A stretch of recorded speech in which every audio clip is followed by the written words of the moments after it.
What is going on, you guys? My name is Cody Thixton, and this is an interesting podcast coming to you guys on May 19th, 2024 for episode 96, where today we actually have a very special guest. And now, ladies and gentlemen, it is an absolute pleasure to bring to you guys Jackhammer. Hey, Cody, thanks for having me again. I'm really excited. It's always a lot of fun getting to chat with you. Oh man, that is so awesome. So how have you actually been since the last time that we had talked?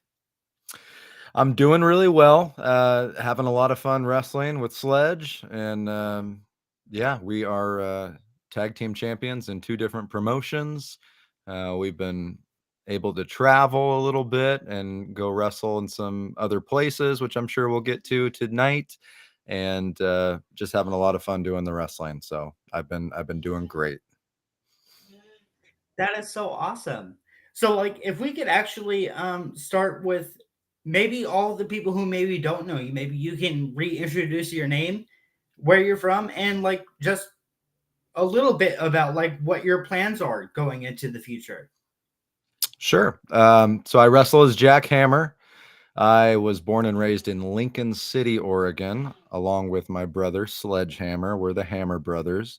We were both trained at the Oregon Pro Wrestling School in Hillsboro, Oregon, and we've been wrestling locally for about 2 years, maybe a little over 2 years now, I want to say. We wrestle primarily for DOA Pro Wrestling in Portland and POW Pro Wrestling in Eugene.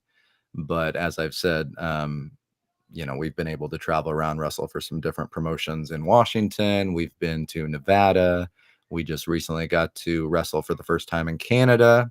But we're based here in the Pacific Northwest, and long-time wrestling fans who decided to give it a shot. And I think we've had quite a bit of success already in these first couple of years that we've been wrestling, and we're having a blast doing it. Yeah, you had just brought up about being longtime wrestling fans. And one thing that I wanted to bring up to you was when did you and Sledge actually begin the Hammer Brothers gimmick? Was that before you guys went to Oregon Pro Wrestling School, or did you kind of have a figuration with him prior to actually going to school? Well, it's funny. I started to put together the Hammer Brothers gimmick many years ago.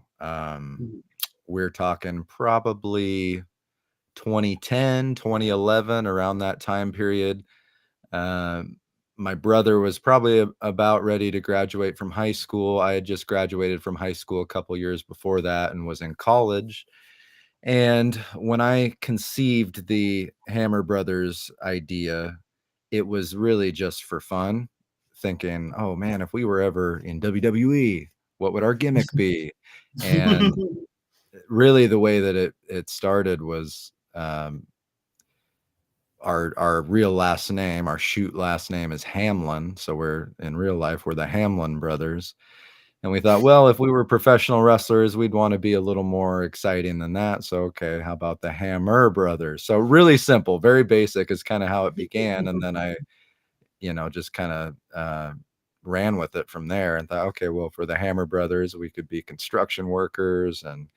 And there was just so much to play with the construction gimmick. So I actually came up with it years ago. And I, in my free time, I was a good student. And at times maybe was a little bit bored with some of the courses I was taking in college that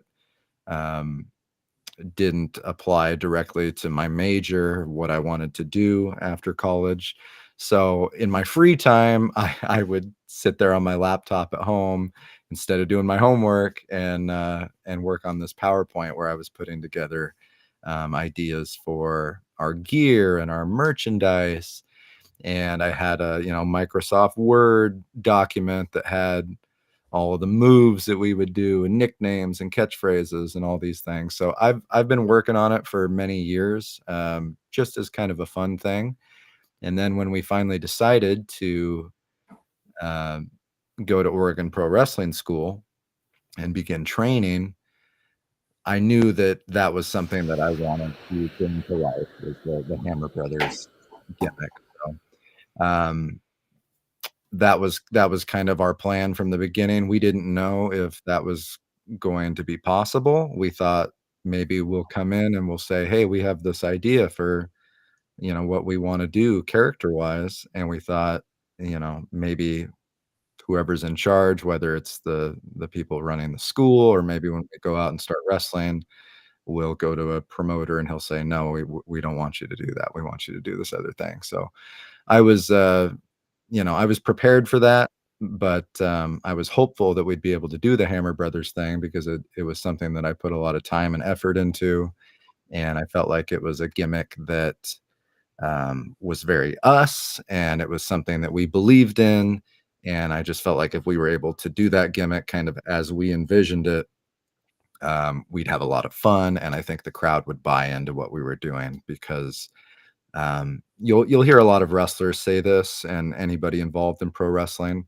I think that it's really important, whatever kind of character or gimmick that you do, you need to buy into it. You need to go all out. You need to commit to it because if you don't commit to it and you don't believe in it, I think the crowd is going to see right through it. They're going to know that your heart's not in it. And I knew that if we got to do the Hammer Brothers thing, um, we would be fully committed. And I think, our performances so far, I think, kind of show that we're really having a lot of fun doing it. And so I'm very grateful that we were able to actually bring that gimmick to life. Yeah. Yeah. So it's like, how does it feel actually coming up with all of those maybe PowerPoints or whatever, and then actually being able to actually incorporate them into your character and have them actually transpire to where the fans actually understand what you're trying to get over? Like, how is that as a professional wrestler and preparing yourself? It's super cool. It's kind of surreal to see some of these ideas that are, 10 plus years in the making actually come to life.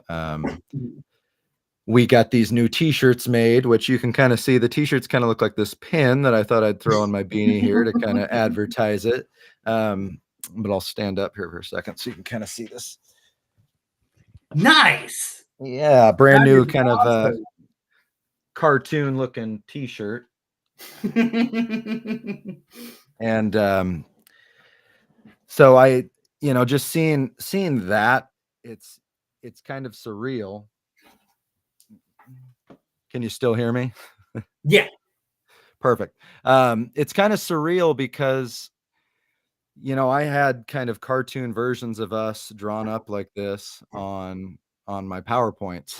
And so to see it come to life is pretty crazy. And then just to actually be able to perform some of the moves that I had come up with when I was putting the gimmick together, to use the catchphrases, it's really kind of a surreal experience because for so many years it was just kind of this dream and it only existed on my laptop, and I didn't really think that I would ever actually use any of this stuff.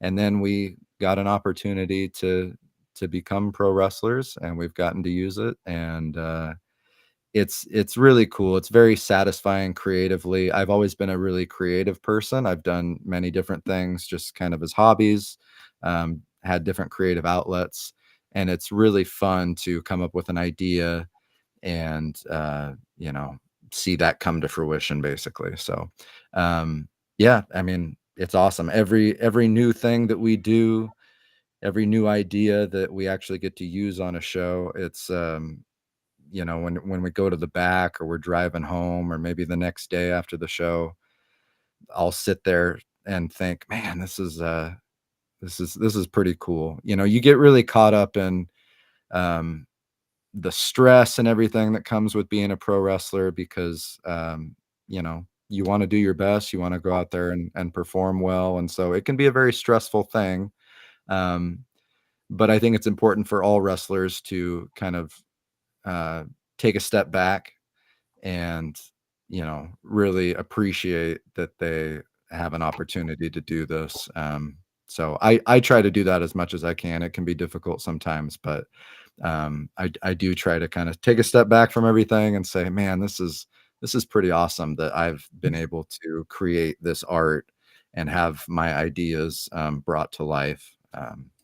So, it's a really cool experience, and I also have to say, big thank you to the promoters, to Ricky Gibson, and all of the trainers at the Oregon Pro Wrestling School, because those people have allowed us to do this.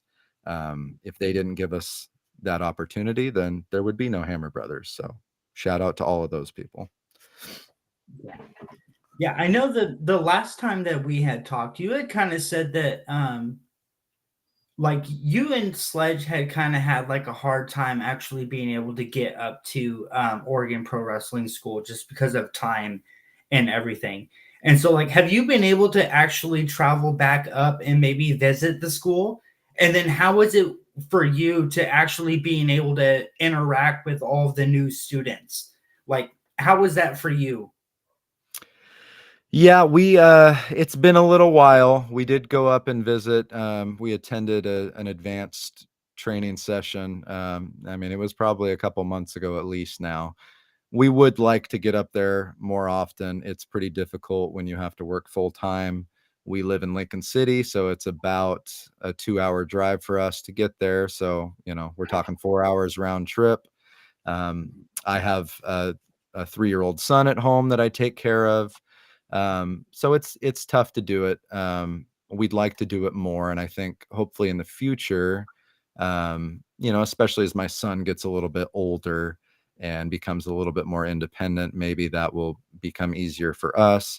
We also have considered maybe, at least myself, maybe moving over to the valley to be a little bit closer. And if that happens, I think we'd be able to maybe go back to the school and visit a little bit more often than we do.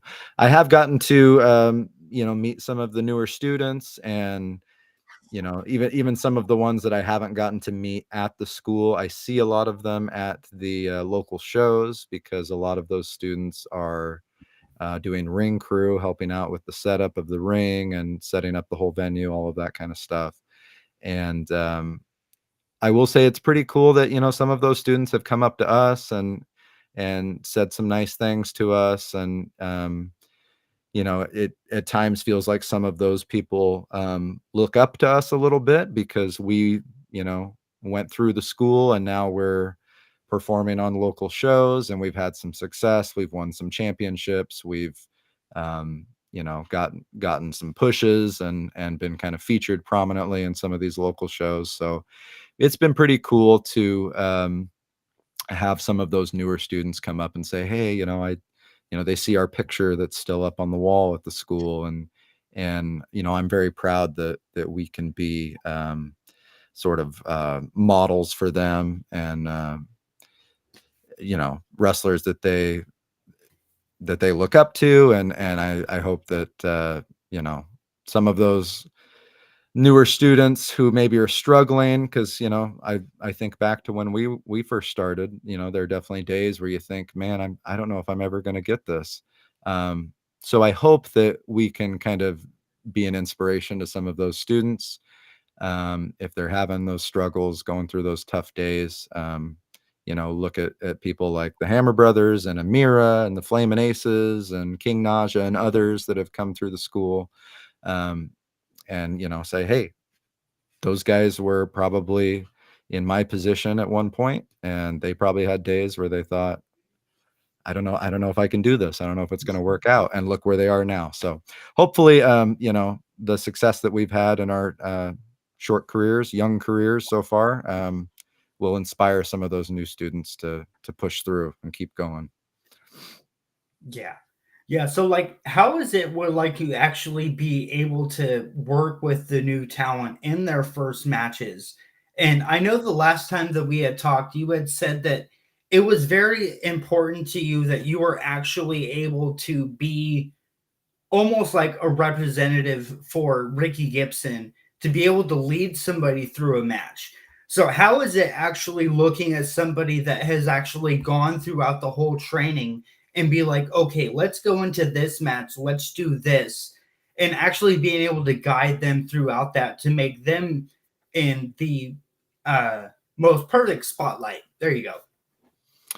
Yeah, it's I take a lot of pride in that, and I'm far from, an expert. There are, I haven't been doing this for very long, but I think um for the amount of time that I've been wrestling, I've picked it up pretty quick. I mean, there's always more to learn, and I'm certainly my own biggest critic. Anytime I watch a match where the Hammer brothers are wrestling, I pick it apart and I always think, man, that didn't look very good. And so I'm really hard on myself, but I do take a lot of pride in being a role model, being a leader. When I get those opportunities to lead a newer wrestler in a match, that's something I take a lot of pride in, and that I really enjoy doing. I had the opportunity to work with Cole Rivera at the last Portland Hot Sauce show that the Oregon Pro Wrestling School um, contributed to. We put on a wrestling show during this hot sauce festival in the summertime. We did our second one this last summer, and I was able to work with Cole Rivera, and he's a good friend of mine behind the scenes, and it was really cool. That was actually his first match, I believe, in front of a crowd, and so, it was special to me, to be able to do that, for a new student, especially somebody that I know pretty well behind the scenes, and also for Ricky Gibson to have the confidence in me to do that. That means a lot. I can't say enough good things about Ricky Gibson, but it really does mean a lot to me when he shows that confidence in me. And he's almost kind of like a father figure, I would say, to everybody at Oregon Pro Wrestling School. He's kind of our wise leader, and so I think all of us really try to make him proud, because he trains us, and he's kind of he's putting his name out there. Like, people know that we were trained by him, so it's important to us to do a good job, so that it's a good reflection on Ricky and the school. But yeah, it's working with newer students is a lot of fun. It's an opportunity for us to kind of teach a little bit. And I may have mentioned this on one of our previous podcasts, but um, once upon a time, my intention was to be a teacher. So I think that being able to teach a little bit is something that's you know really cool for me. And I'm looking forward to, in the future, as I get more experience and get better at this, maybe at some point way down the road, I'll be able to become a trainer. That's something that I would certainly be interested in, because I really do enjoy teaching, coaching, and I think that both Sledge and I have a lot to offer in terms of just kind of our viewpoints on professional wrestling, our opinions on pro wrestling, because there are a lot of different opinions out there, but we have a certain way of doing things that we really like and we think works, and it would be a lot of fun to continue to work with some of these newer students and try to pass some of our knowledge along to them. Yeah. Yeah, I know when I was sitting there talking with Sledge, he had said that like you had like a really, really good mind for the business and that you were kind of hard on yourself. Like whenever you're reviewing your matches or like critiquing yourself going throughout your matches. Why do you feel like that is?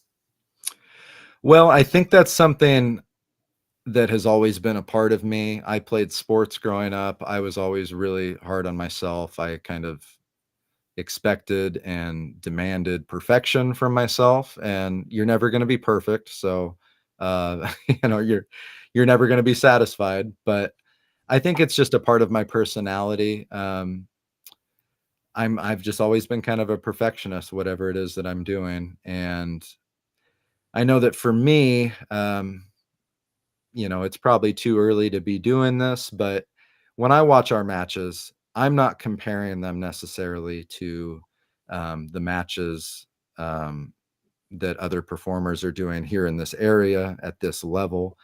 I'm looking at WWE, I'm looking at AEW, I'm looking at, you know, the big leagues where the very best in the world are doing it. And I try to compare us to them because that's where I would like to be. And you know, it takes beyond just the talent, you know, it takes some luck to get to that level. You got to have the right people notice you. You got to have, you know, the stars align basically. Um, so even if we never got to that level, my goal is to have our performances look like that. The great matches that you see on television from some of the best wrestlers in the world. And not just the matches, but the promos, the character work. That's what I compare us to. And that's probably a little bit unfair because one, we haven't been wrestling for very long.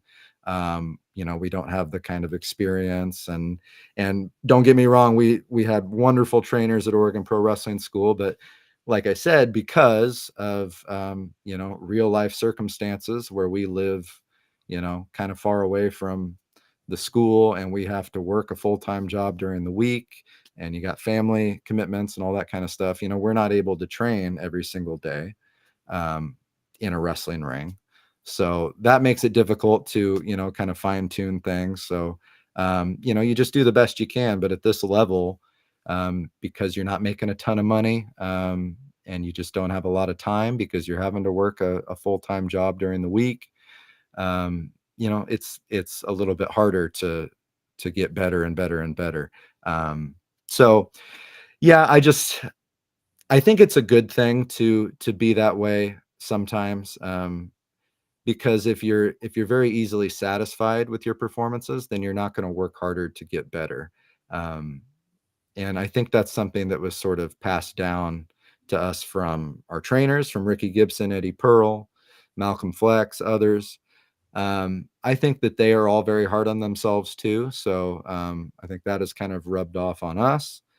You know, any match that Ricky and Eddie watch, you know, their own matches, I know that they're pretty tough on themselves, and they're always thinking about ways to be better. And even when they, you know, see things that they did that are good, they go, okay, well that was good, but what about this other thing that could have been a lot better? So in some ways, I think it's good to be tough on yourself because then you can always be, you know, trying to improve. Um, but it's also kind of tough sometimes. I know Sledge gets on me because he goes, you know, if we have a really good match, um, he says, you know, you got to, as I mentioned earlier, you got to learn to take a step back, kind of distance yourself from everything and go, hey, here are some things that we did really well. We should be really proud of these things. I have a hard time doing that sometimes because I get so hung up on the negatives, on the mistakes that we make. And I'm very nitpicky. You know, a lot of times it's stuff that fans don't even notice, but I notice it. So it bothers me. And it's just, you know, it's kind of a battle you're never going to win because anytime I watch a match, you know, I have matches where I think, man, that was a really good match. Everything felt good. And then I watch it back and I think, that was kind of a disaster. And then I have matches where I get done with the match and I go, oh man, that wasn't very good. And you try to flush it and move on to the next one. And then once it comes out on YouTube or whatever, and you watch the match back, you go, hey, that wasn't so bad. It's just wrestling's funny that way. So I don't know. I think it's so deeply ingrained in me to be that way, to be kind of a perfectionist. It's not something I'm ever going to shake. But I'm trying to learn to appreciate, you know, the things that I do well and to be proud of those things, and kind of find that balance. But it's tough because I'm hard on myself. Yeah. Yeah, I also heard from Sledge that whenever you guys are actually traveling to shows, like you'll mostly be like the driver. And like there are certain like times in which you guys will actually get into your guys' matches and maybe you can be more open to him than maybe you would be if you were surrounded by a bunch of wrestlers. So how is it going throughout those long car rides and then actually being able to pick apart somebody's mind and them actually understand exactly where you're coming from when it comes to your guys' match overall. It's great. I can't tell you how beneficial that is. It's to have your brother there with you, somebody you can trust. Because here's the thing, like any job, you're going to have things come up that annoy you. You're going to have people who annoy you. um, you work with a lot of different wrestlers, and you're not going to see eye to eye with everybody on how to do things. And I Mhm. would actually say more often than not, when you get together with a team, um, or if you're an individual, you get together with another wrestler and you put your match together, you're probably going to disagree on at least a few things. And, some people are more hard headed than others. You have to learn to compromise. And I think we do a good job of that. But there are definitely times where, we'll wrestle some people and, the match doesn't really go the way we had hoped. And some of it is that we ended up doing some things that we didn't think were the best ideas, but we kind of had to compromise. And so we went through with it and it didn't work out. It's nice to have Sledge with me on those car rides so that I can kind of vent to him. He can vent to me. Um, and there's, like any job, there's a lot of drama sometimes behind the scenes. So there's a lot of gossiping going on. And again, when we're talking about things like that, it's nice to have my brother there, somebody who I can trust, because if I had a car full of people, which sometimes that happens, but you learn, just like in life, you learn when to keep your mouth shut. Um, but if you're always traveling with a car full of people, you have to be careful about what you say to who and all that kind of stuff, because at least for us, we're not interested in creating drama. I know that when stuff happens behind the scenes, sometimes it can be pretty spicy and it's interesting. But we just try to kind of keep our heads down and go about our business. And we do, even though we don't, necessarily make a living doing this, it's kind of a supplemental income. It's sort of at this point, kind of a glorified hobby, essentially. Um, we treat it like a job. We try to be professionals and we don't want to ruffle any feathers, anything like that. So yeah, it's nice to, on those long trips, we can talk about basically anything and we don't have to worry about, anybody getting mad about it or whatever. And, it's nice to be able to kind of brainstorm ideas with him on those long trips. We just recently took a trip up to Canada to wrestle for Nation Extreme Wrestling in Vancouver, British Columbia. And so that was a long trip. It was probably close to a 7-hour drive from where we live up to Vancouver. So you have a lot of time to talk about the match and about the promo maybe that we'll do before the match. So it's nice to be able to bounce ideas off of each other. And like I said, you're not always going to agree, and I don't always agree with Sledge on on what we should do. But the nice thing is that when you have all that time in the car, if you have a disagreement, you got plenty of time to compromise or come up with an alternative. And um, I really enjoy our road trips. I'm looking forward to having more of those.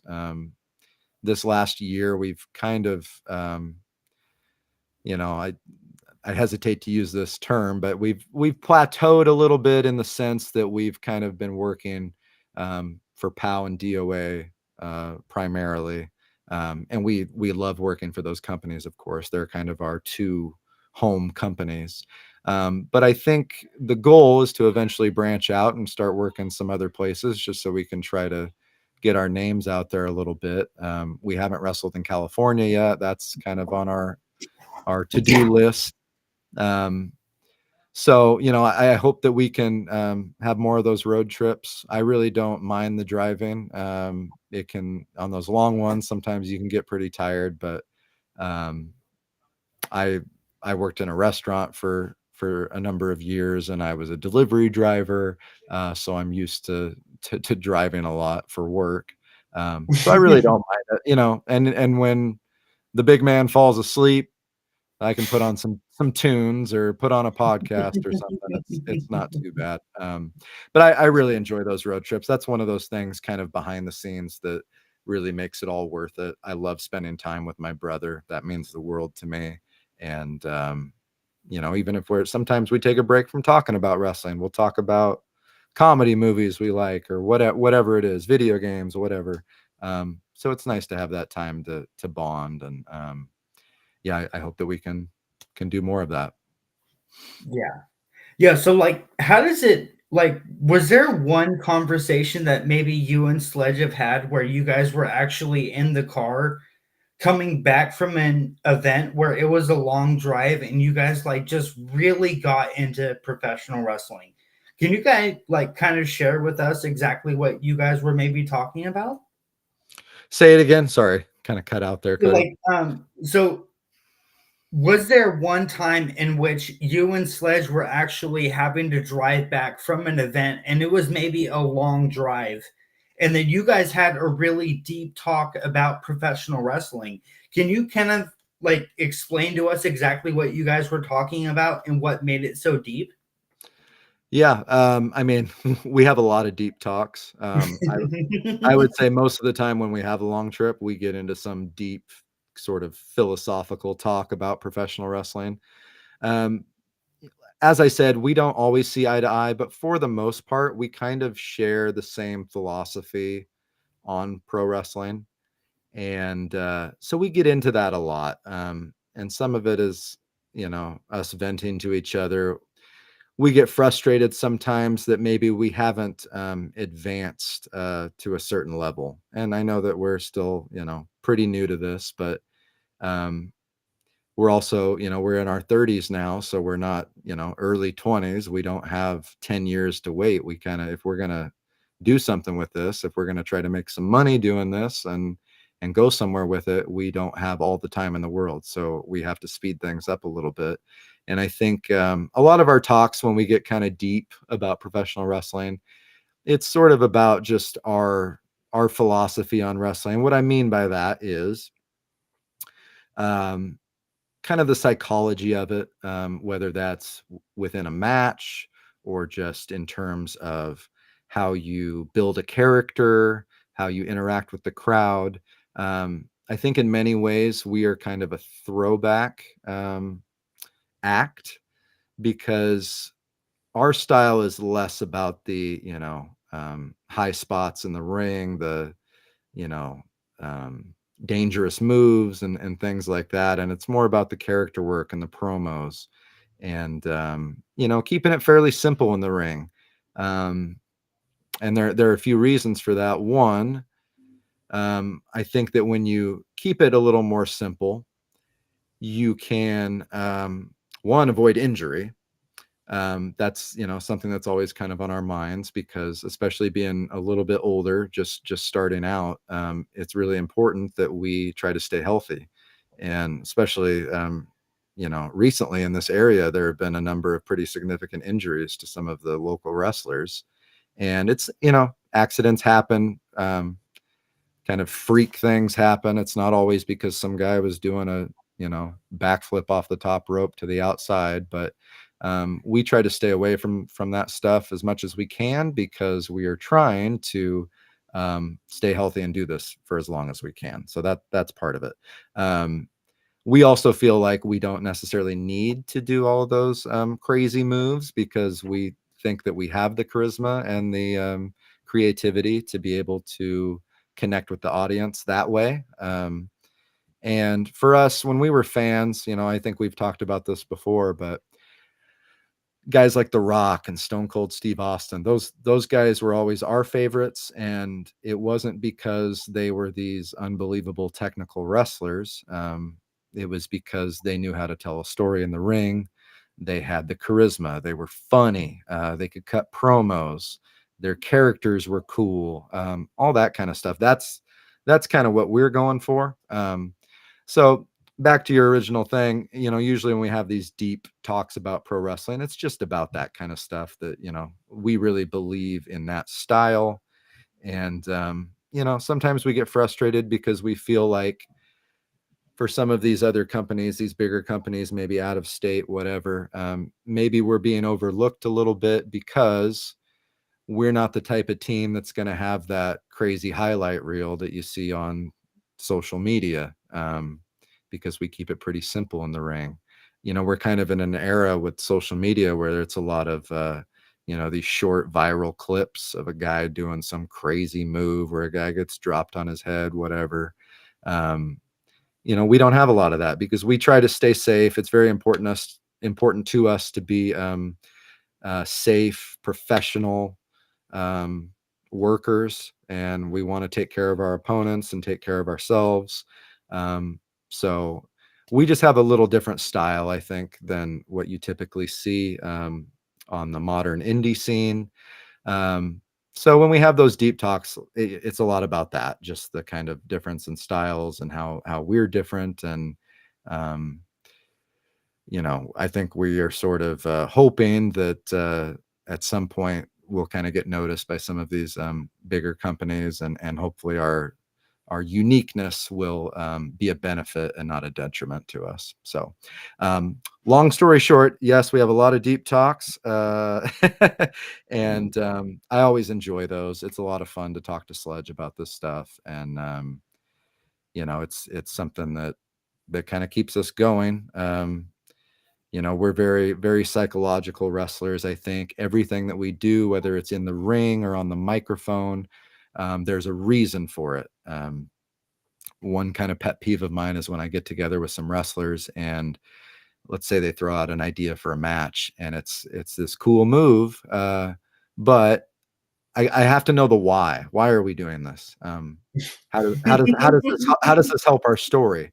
I don't like the idea of doing moves just for the sake of doing moves. I think that it has to make sense in the context of the match. You have to also pay attention to where you're at on the card. Are you the main event? Are you in the middle of the card?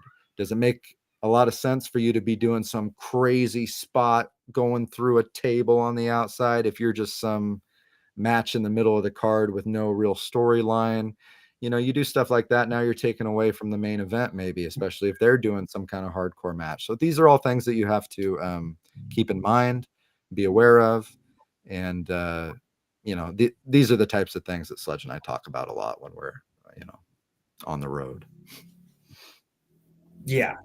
Yeah, and I know like you had just brought up that like a lot of things that you guys talk about is the psychology behind a match. Is there any specific psychology point that you actually love about professional wrestling and what you're able to do? Well, one of the things that we feel very strongly about is the whole dynamic of the babyface and the heel. And I Mhm. think in modern wrestling, that has been lost a little bit at times, not always, but um, I'm not a huge fan of babyface versus babyface, heel versus heel, or tweener versus tweener, where the crowd doesn't really know who to root for. The crowd's divided. There are times where it's appropriate to do those kinds of things, but I don't like when companies make a habit out of doing that, or just throwing two guys together and having them wrestle regardless of their babyface heel alignment, um, and doing it just because it's sort of a dream match. Some people enjoy that. I understand that. It's not what I like. I like to have a story. I think that's the best way to do professional wrestling, because if you have a storyline and you can get the audience to love one guy, one gal, one team, and despise the other one, now they're emotionally invested, and every little thing you do in the ring, on the mic, whatever, is going to mean something, and the crowd's going to react to it very strongly.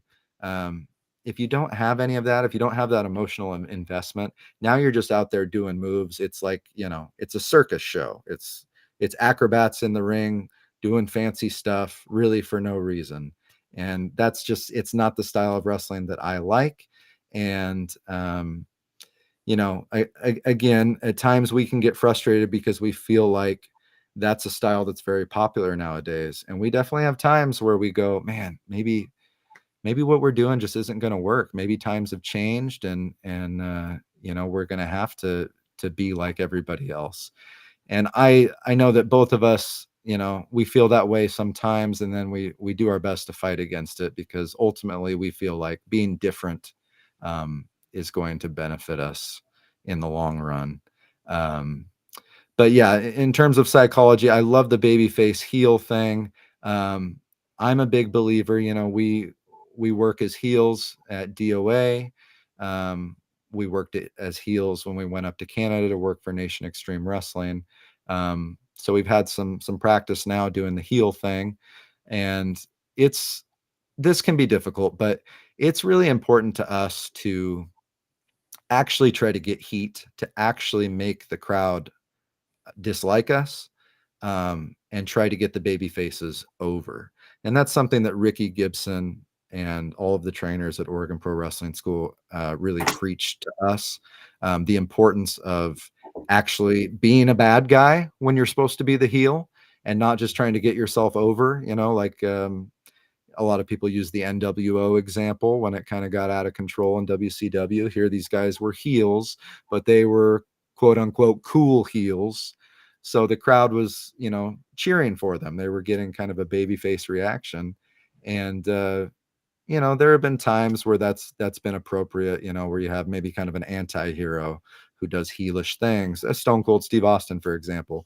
But at some point, Stone Cold sort of transitioned, even though he was still kind of this edgy baby face, he transitioned into a full-fledged baby face. So for us, point is, when we're heels, we really try to be heels. And it doesn't mean that you can't have any fun, but we try to do things in such a way that the crowd's not going to get behind us. We want the crowd to get behind the baby faces.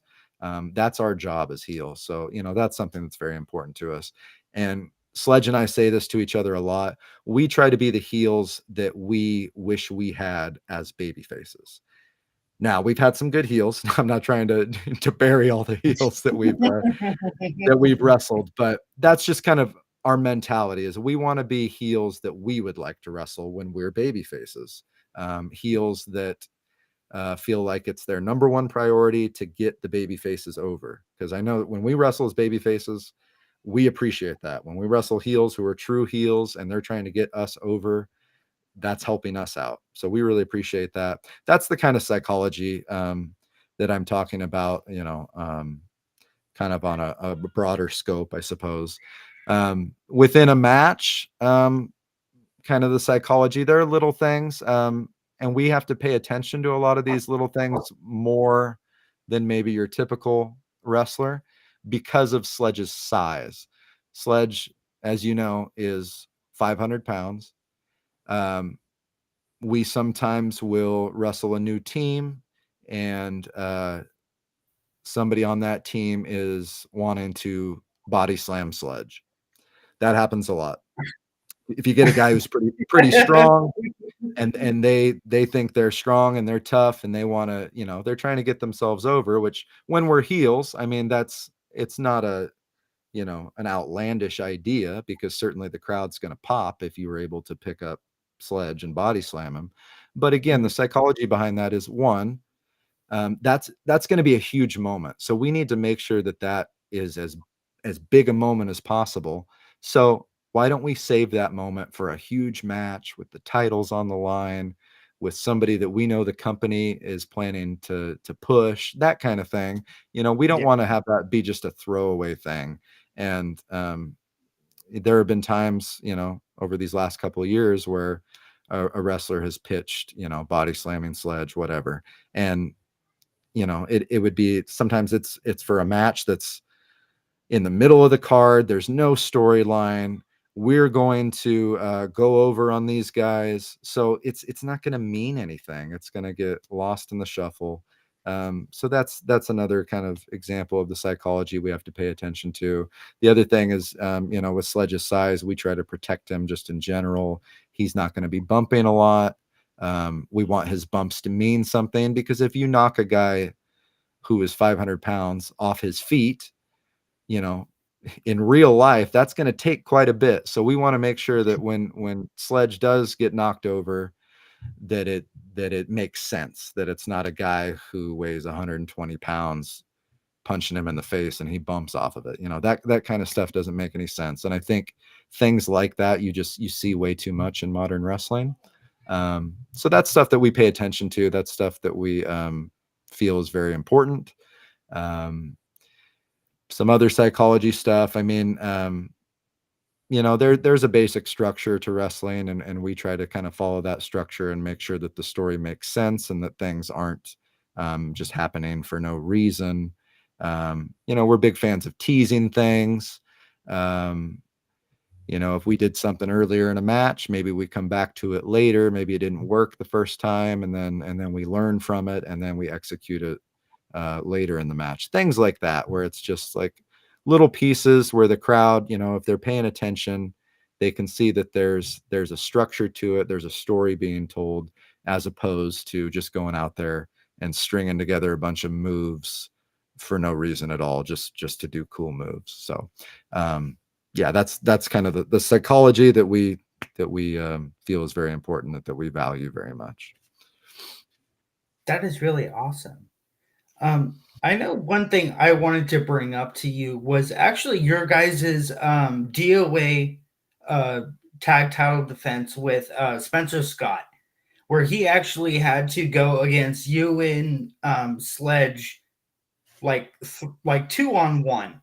So, like, what was your initial thought when you were actually presented the news that, hey, this is now not going to no longer be a tag team match, but it's actually going to be 2-on-1, and you have to work against this person to be able to actually capture the tag team titles? I was actually very excited. I was disappointed that Playboy Zay Perez could not be there, because I always really enjoy working with the Flamin' Aces. Mhm. They're friends of ours. We trained with them. I feel like we know each other pretty well. We've gotten the chance to work with them a number of times now. I think we've probably wrestled them more than any other team at this point. So I feel like we have pretty good chemistry, and I just really enjoy working with them. So I was disappointed that Zay couldn't be there, because it would have been, I was looking forward to having a tag team championship match, a legit tag team championship match. But Zay couldn't be there that night. So when I found out that it was going to be a handicap match, I was actually pretty excited, because I felt like it was a very, very easy way for us to get heat. Because right away, the format of this match, it's unfair. It's 2-on-1. So that's great for us as heels, that we already have an unfair disadvantage, or an unfair advantage, excuse me. And Spencer is at a huge disadvantage here because he's by himself. So I saw that as an opportunity to get some easy heat. I think we already at that point had some great heat with the DOA Asylum. But I was excited, because it was one, it was going to be an easy match for us, because there weren't going to be any shenanigans, and Spencer was on his own. So again, the story we're trying to tell is that Spencer is outnumbered.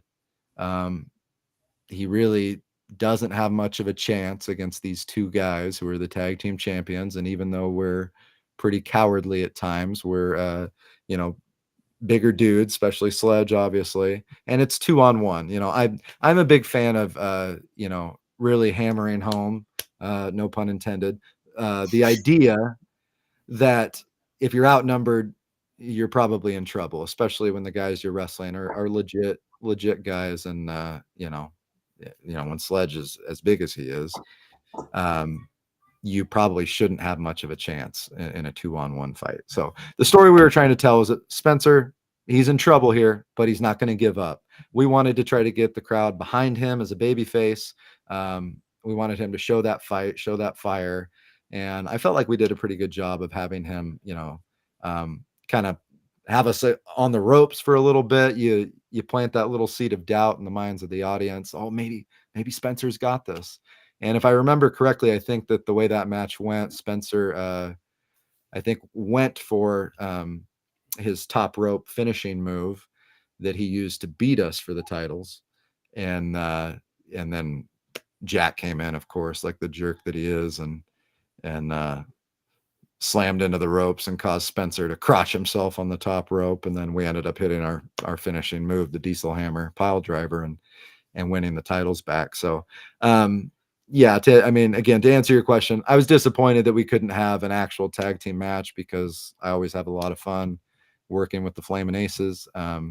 But as heels in that situation, having a handicap match was actually kind of nice because right when they announced it, oh, it's a 2-on-1 match, the crowd goes, well, this isn't fair.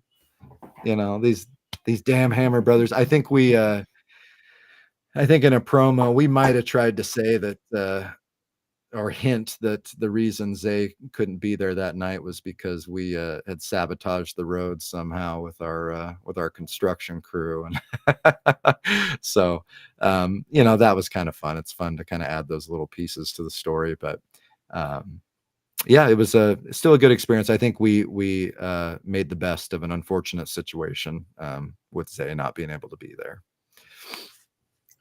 Yeah. Yeah, and I also saw like during the promo in which you guys uploaded after the title fight, you were actually sitting there like making out with the tag team championship. So like, what made you think that that would be like a really good aspect to like put on camera? Well, some of it is that, I mean, over the years there have been a lot of wrestlers where they you know, they win the belt and they kiss it. Cody Rhodes is somebody who does that right now. So it was kind of a parody of that, I suppose, is sort of how it started. But I've tried to make the heel version of Jack Hammer kind of this sleazy sort of guy, and I just thought it would be kind of a funny little bit to make out with the belt and act like the belt is sort of this romantic companion of mine, basically. Sledge pointed this out to me, and I actually thought it was kind of an interesting little detail of our heel characters. You may notice when we come out to the ring, oftentimes as heels, when we're champs, we'll kind of toss the belts around, which you know, traditionally that was kind of seen as disrespectful. That was sort of the idea behind it, was that we are so disrespectful to everyone, um, and to the, you know, the company and everything, that when we come out and the referee asks for the belt so that he can hold it up when he announces that it's a title match, we just kind of toss them into the ring and act like they don't matter. And then it's funny because then, you know, when we're in a situation where we might lose the belts, now all of a sudden Jack Hammer's clutching that thing, and when he gets it back, he's making out with it. So Sledge was like, it's almost like it's like this you know, abusive relationship or something, and it's you know, and we're heels, and I'm thinking, yeah, I mean, that's kind of that's an interesting little bit there where, like, you know, we kind of treat the belts like crap and act like the championship doesn't really mean anything, and we're just doing it out of disrespect to the referee, to DOA, to our opponents when we come out, because we're trying to get heat. But then of course, when there's any risk of actually losing the belts, now I show that affection towards the belt. And so I thought that was kind of an interesting observation that he made. And it wasn't one that was, you know, it wasn't a conscious decision on my part, but I think it works as heels, that we're kind of these jerks, and we're sort of disrespectful towards the belts. And but you know, when it comes down to it, at the end of the day, they do mean a lot to us, because I mean, that's why we're wrestling. We're trying to win the championships, because championships equal glory and more money and all that kind of stuff. So yeah, that was just kind of, it was a parody of other wrestlers just, you know, smooching the belt. Thought it'd be funny to, I will say, some of the other wrestlers in the back, they're kind of like, man, did you wash that thing before you started licking it? Because it's not the most sanitary thing. And I'll do it, you know, we'll do a promo after the match backstage, and the belt has been passed around, it's changing hands, the referee has touched it, or opponents have touched it, security people have touched it, and then I'm in the back making out with it. So it's uh you know, it grosses people out a little bit, and it is kind of a gross thing. But you know, that's kind of my MO, is I'll commit to the bit no matter what it is. And I was getting some good reactions from people when they saw me making out with the belt, so I thought it would be, you know, something I'd continue to do. Um, So yeah, Yeah, it's that maybe I might try to wipe those belts down as much as possible in the future, but Oh, that is so awesome. Well, do you mind if we actually take a 1 minute break in between questions really fast? yeah, no worries. That's fine. All right, you guys. We will actually be back right here in one more minute.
Well, all right, guys. Welcome back to Interesting Podcast. And now let's continue this podcast with Jackhammer. What's Let's up, do it. man? Not Awesome. much. Having a great time so I far. actually had one more question, or like more questions to ask you. And one of the questions was actually from my brother Nathan. And he was actually wondering, do you guys feel like you guys are having so much momentum behind you that like you guys can actually reach that next level? Yes, I really believe in my heart of hearts that we have the charisma and the characters to do something with this. We have some things working against us. One, we're a little bit older. In a perfect world, we'd be 24. With lots of time to do what we need to on the indies and give ourselves time to get noticed by you know, uh, one of those bigger companies. But um, I think that if we can just figure out a way to get the right people to notice us, we may get an opportunity. And WWE is probably out of the picture, if we're being completely honest with ourselves. Never say never, but um, it's such a tough thing to get to that level. Especially when in recent years anyway, they've kind of shown that they are maybe more interested in developing their own talent through their own developmental system. And a lot of those wrestlers who are coming up are, former Division I college athletes. And, that's not us, obviously. So, I guess it's not impossible, but even I think a good goal for us would be to, a big goal for us would be to maybe get signed to like an TNA or an AEW, something like that. I think that we have certain traits that would make it possible for us to make it to that level. We have a lot of stuff we have to get much better at. A lot of the in-ring stuff we have to improve a lot. You can always get in better shape. I think both of us can do that.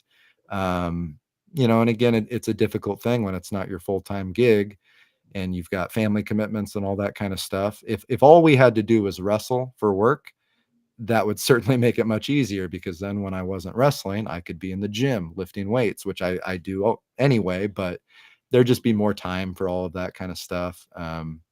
If we were making more money, then it would allow us to to have some more, resources and in terms of our diet and all kinds of things. There are so many different things.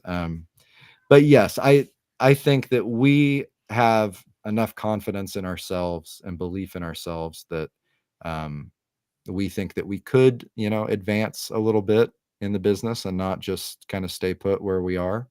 Um, and don't get me wrong, we're having a great time doing what we're doing, but we would love to be able to kind of move on up, make some more money, get a little bit more exposure, maybe be able to wrestle on television, that kind of stuff. I think we could do that.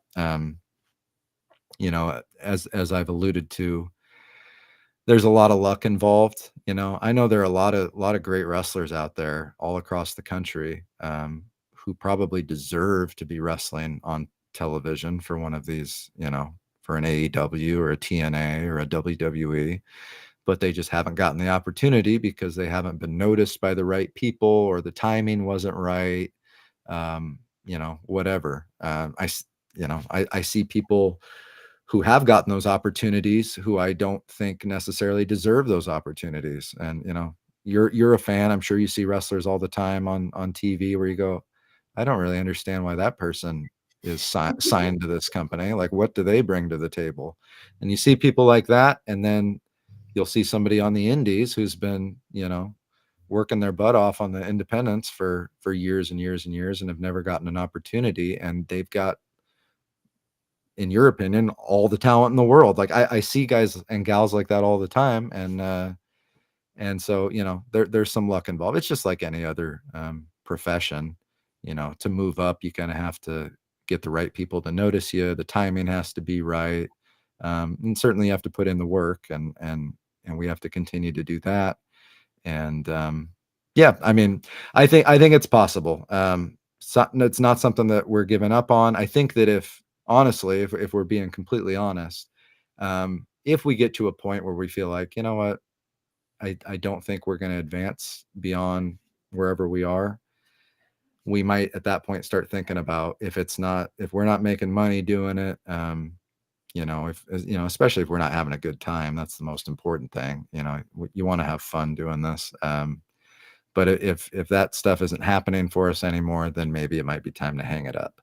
We're not anywhere close to that yet. I think that we've got, a lot of time to try to improve and try to impress the right people, that kind of thing.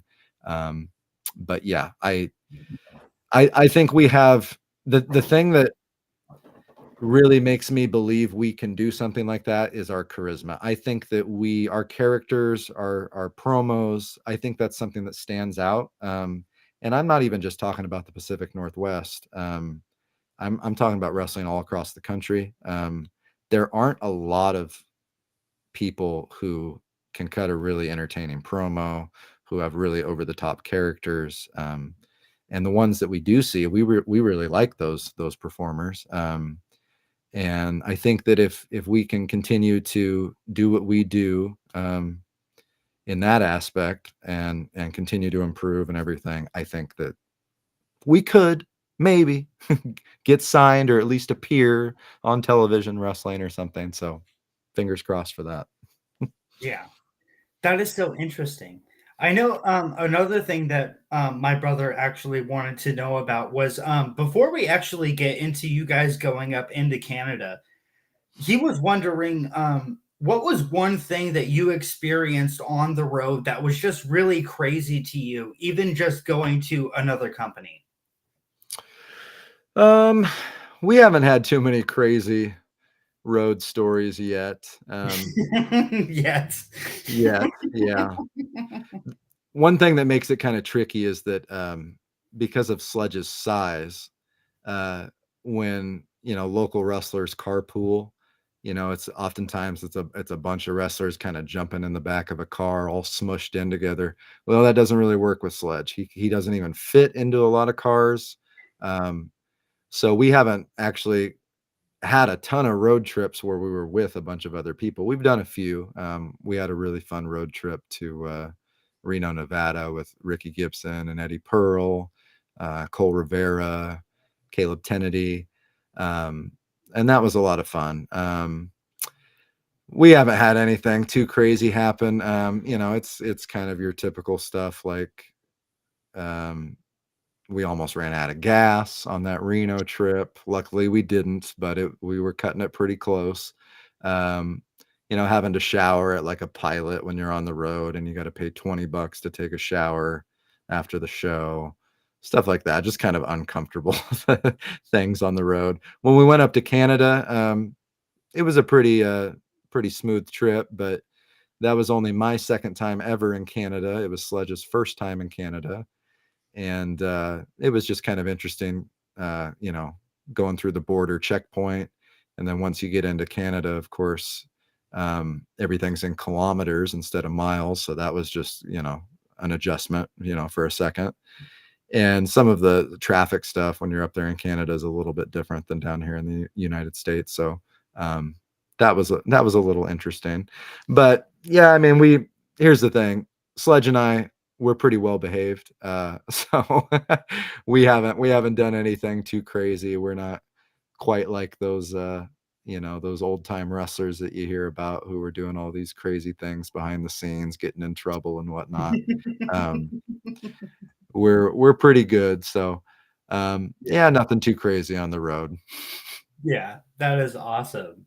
One thing I wanted to bring up to you that I thought was really, really interesting was Gordon Ramsay was actually sitting there saying that like whenever you step like into a kitchen, it's almost like riding a bike.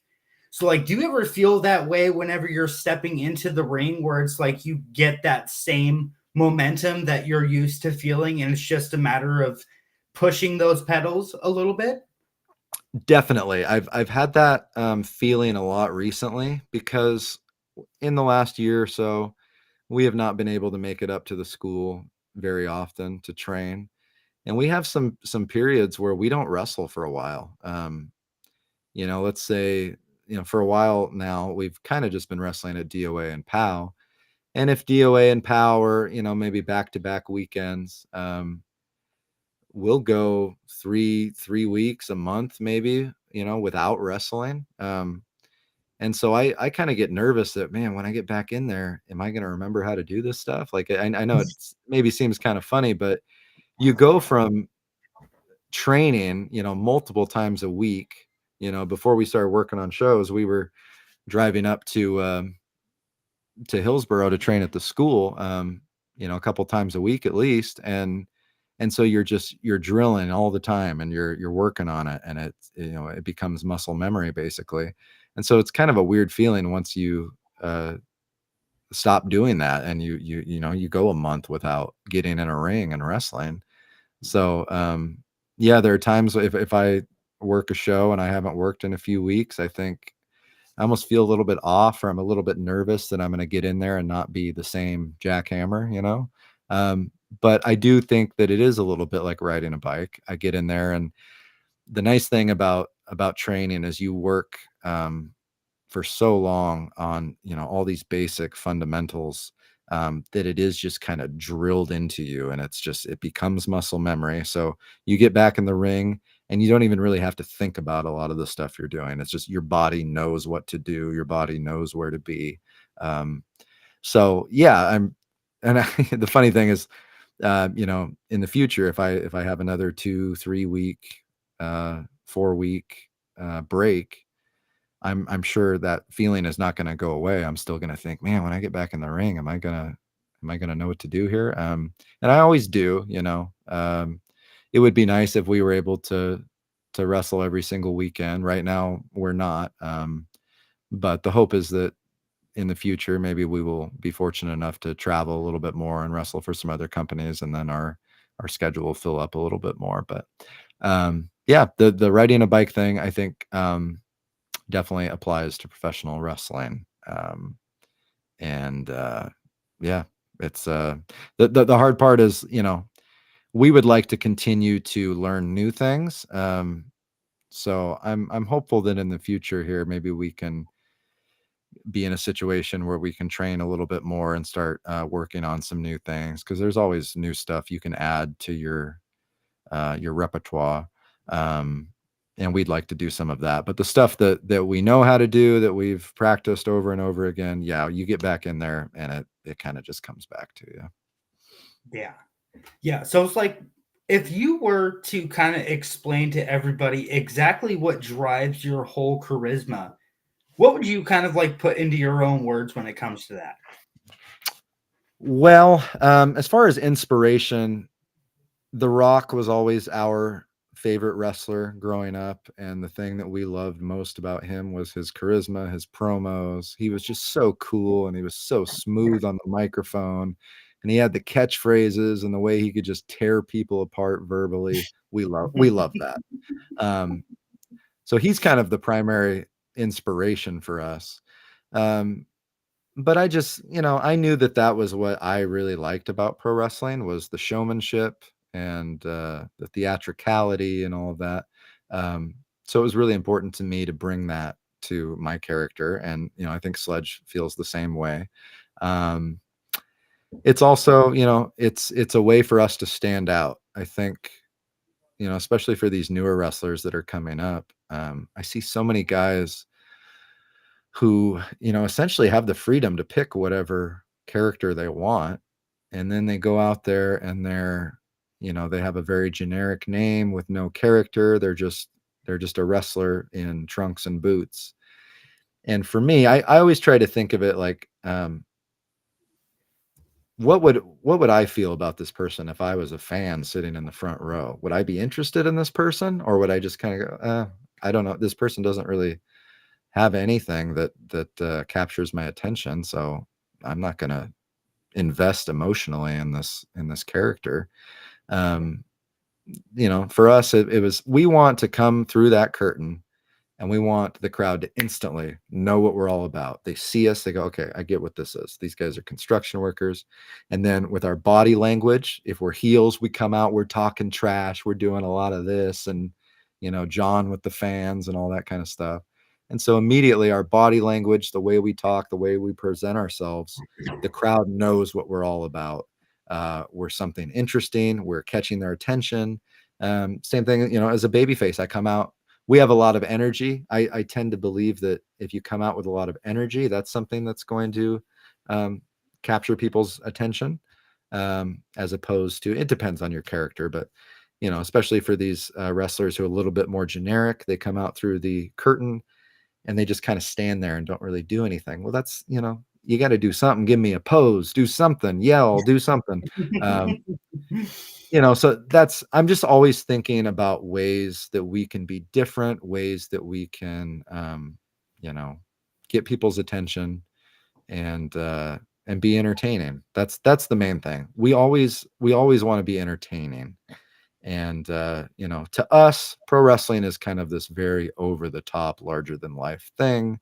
Um, Everybody has their opinions, and people have different tastes. I totally understand that. For us personally, two guys getting in a ring in trunks and boots with no characters, nothing that separates them from anybody else on the roster, and they go in there and they just grapple with each other. That's not terribly interesting to me. I appreciate the characters, I appreciate the storylines. I want guys with charisma. I want guys who seem larger than life, that are kind of these superheroes basically in a wrestling ring. So that's kind of what we're going for. Yeah. Yeah, I know the last time that we had talked, you had kind of brought up about maybe trying to go into the ring and actually implement something and then maybe not having it get over. Yeah. So how does it feel to actually be able to find that groove as a tag team where you guys can both get something over and people are actually going to take it seriously? It's a great feeling when you come up with an idea and it actually works. um Mhm. I think we've talked a lot about the boom chant and the boom taunt here with the hammer thing. um that was I had come up, I think, with the hammer taunt, and when we started doing it, that was kind of inspired by the yes chant, really, because I thought, well, I want something where the fans can physically do something kind of in sync, and I just think that's a great visual on camera. But it was a little weird because I didn't really have something to chant with it. and Sledge said, well, why don't we do boom? And we were kind of tying that into, we may still at some point have a move that we call the boom lift, after the construction equipment where you go up in the basket. Um, so we could kind of tie it into that, and there are some other things we can do with that, but we needed something basically for the crowd to chant while we were doing the hammer thing. So the boom thing got over big time, and so we were obviously ecstatic about that. It's a great feeling when something works, but we've also had things that really didn't work as well as we thought it would. Um, for the most part, our promo stuff has kind of gotten over. It's more the in-ring stuff sometimes that doesn't really work the way that you envision. And I know we've talked about that some with some of the moves that we had been practicing that ended up not being very practical. But even now, we'll come up with different ideas, even for little sequences of moves or whatever. And we think, oh, in your head, it's like, oh, that'll be great. We'll be able to pull that off. And then you go out there and do it. And maybe you don't execute it the way you thought you'd be able to, or whatever. It just doesn't work out for whatever reason. So it's definitely still kind of a trial and error thing.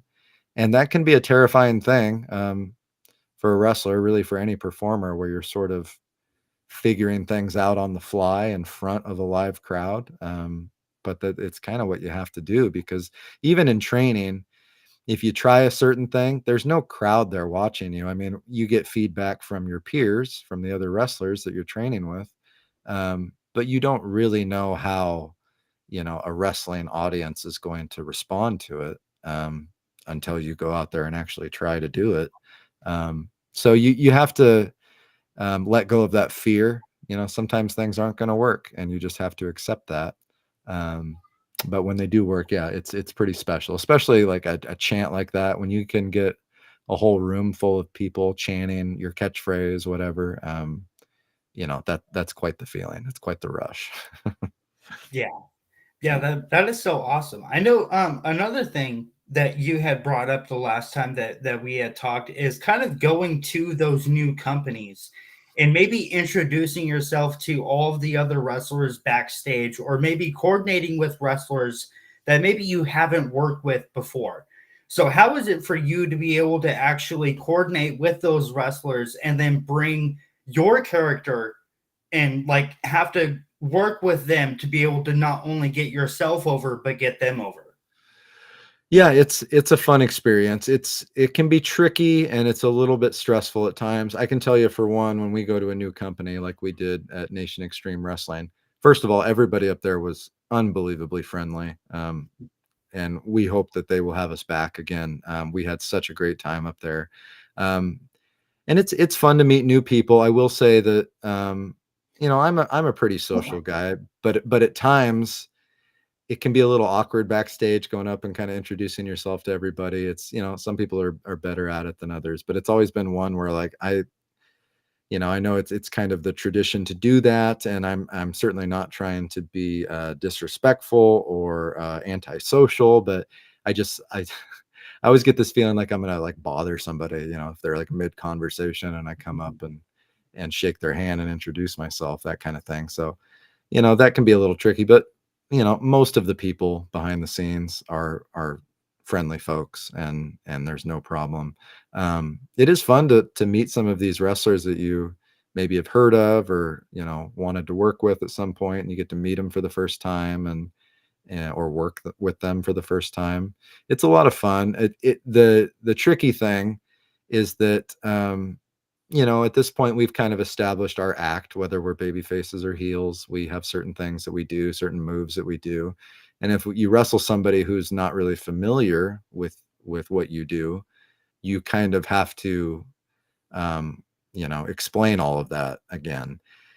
When we're wrestling at, POW and DOA, it's a lot of familiar faces. We've worked with a lot of the same people over and over again. So we've started to learn what they do, and they've learned what we do. And so it makes it much easier to wrestle, because you don't even have to call as much stuff. You can just kind of go in there and do things on the fly, and what the other person is doing, because you've taken that move before, you've seen what sequence of moves they like to do, that kind of stuff. So working with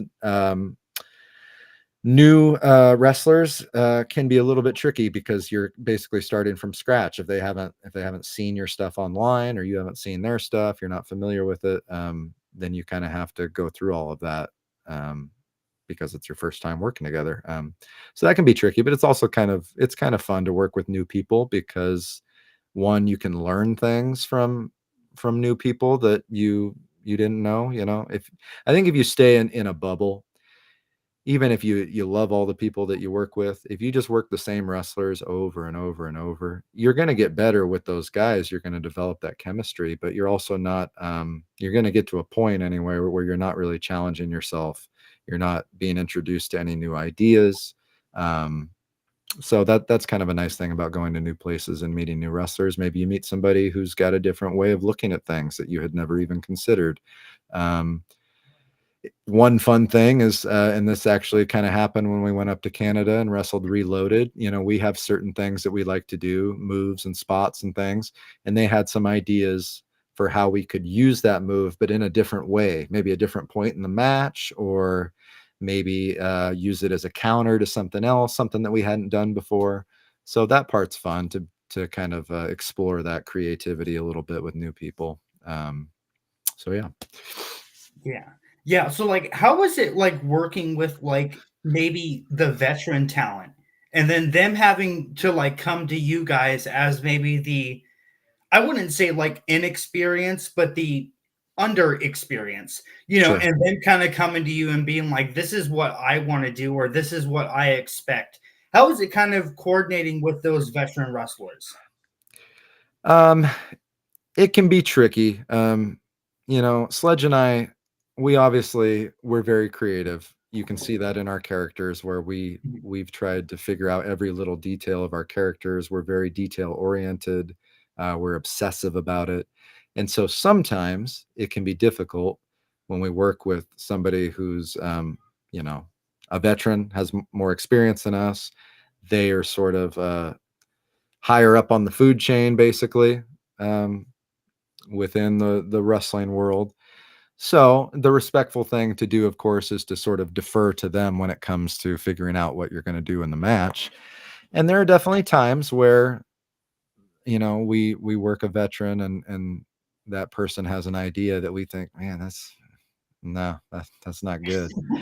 And and then this is kind of one of the things that you have to figure out as you go along when you're a professional wrestler, is how to effectively negotiate and compromise and that kind of stuff. Because now, if we're working like brand new students, we basically can decide what we're going to do, and the students aren't going to push back, you know most of the time.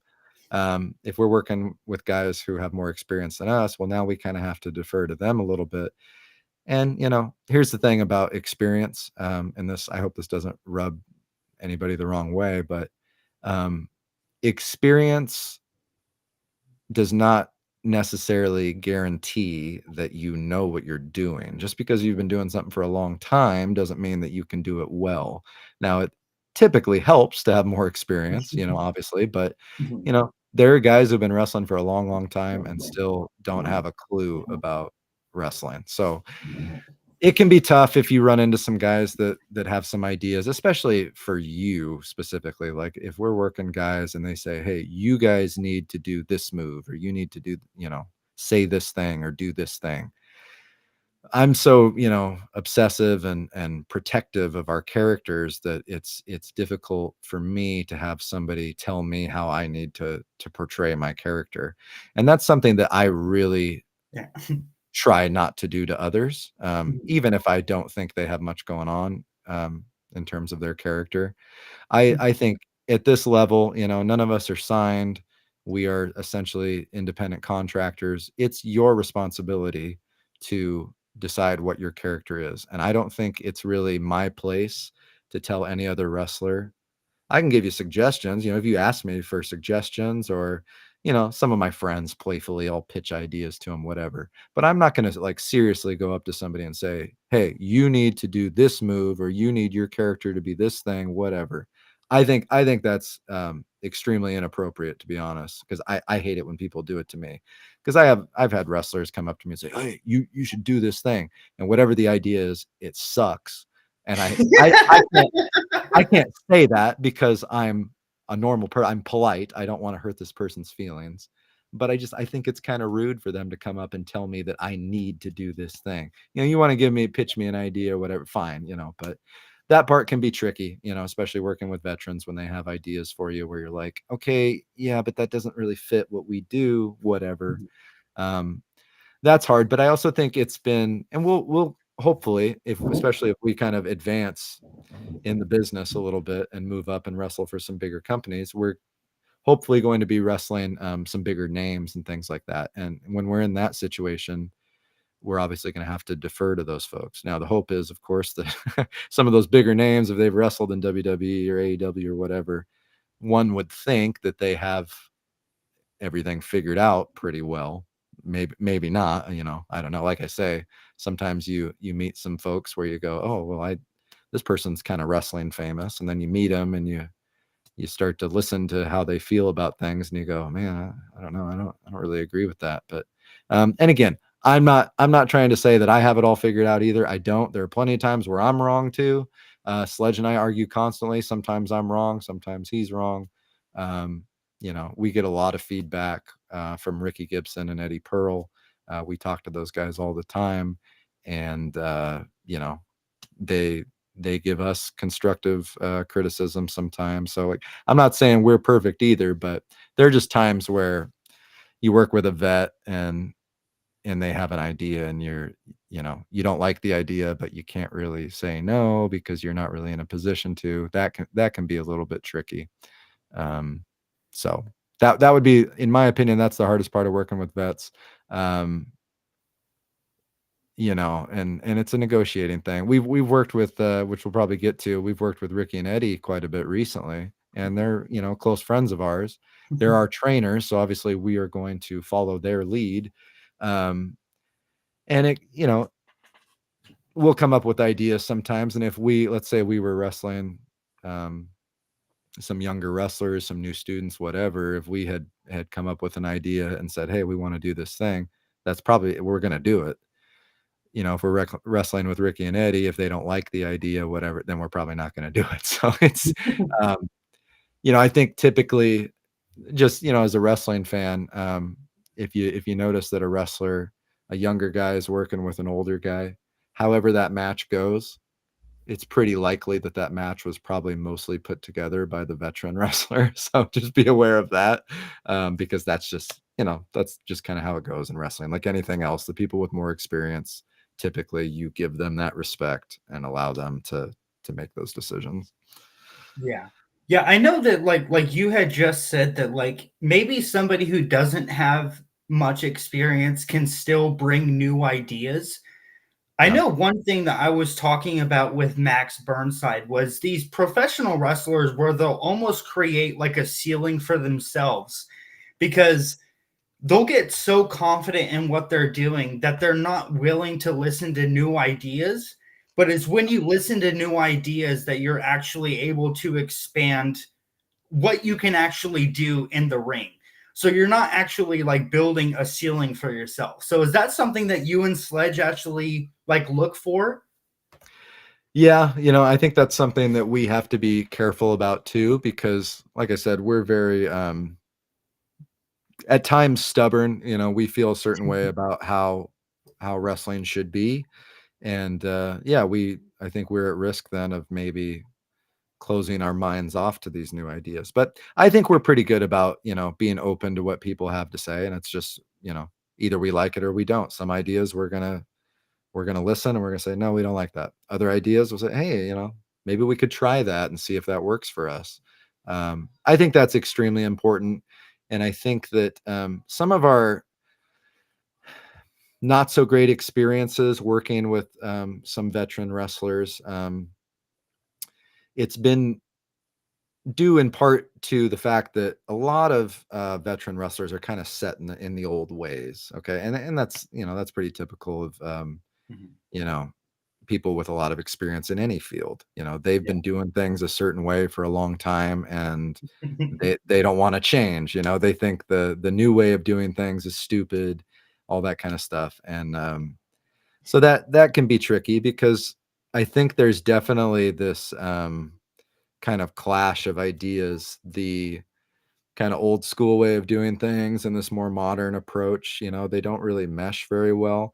I actually think it's kind of fun to try to figure out ways to mesh them together, to still have that kind of like old school mentality, um, but figure out ways to incorporate the kind of new school approach. So, for example, um, a lot of the new style is a lot of really athletic, fancy moves and spots, and we're never going to be luchadors or anything like that. But I think that we can, when it's appropriate, kind of incorporate some of that into what we do, but in a way that makes sense story wise, and that fits our characters. So yeah, I think it's super important to be open to ideas from other people. And you know I've had people introduce an idea to me, and I thought, man, I've been thinking about this gimmick for over 10 years, and we've been doing the gimmick for a couple years now,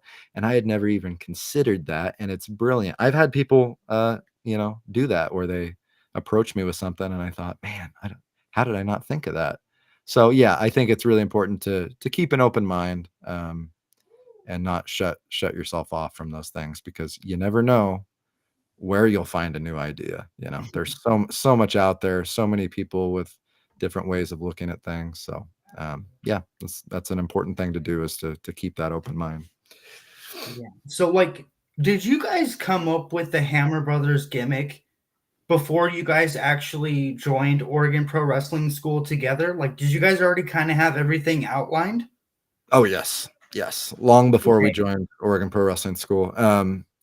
So I actually, and I may have mentioned this on one of our past podcasts, I wrestled solo for about 10 months back in 2015, 2016, for a company called West Coast Wrestling Connection. At that time, there just wasn't as much here in Oregon for independent professional wrestling.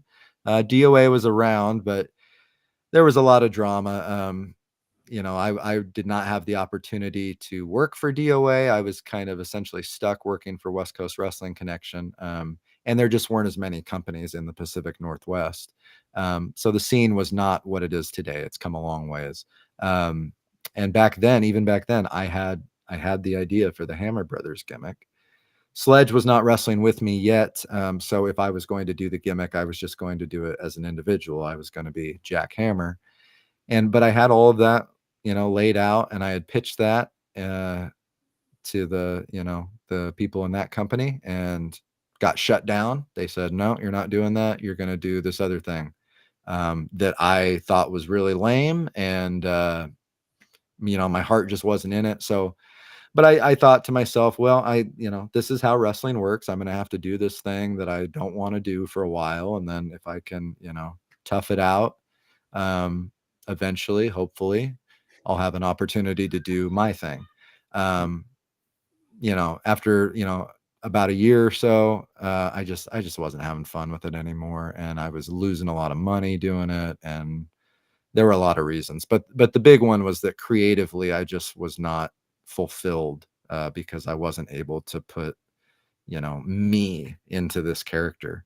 Yeah. Um, so yeah, we had the gimmick long before Oregon Pro Wrestling School, and again, I cannot thank Ricky Gibson enough for allowing us to run with that, because the nice thing is that when I came back the second time, and Sledge did it for the first time when we showed up to Oregon Pro Wrestling School, it seemed like all of the promoters, DOA, POW, and the other companies in the Northwest, they basically allow you to come up with your character. I mean, if you have an idea and it's good, they'll let you go with it.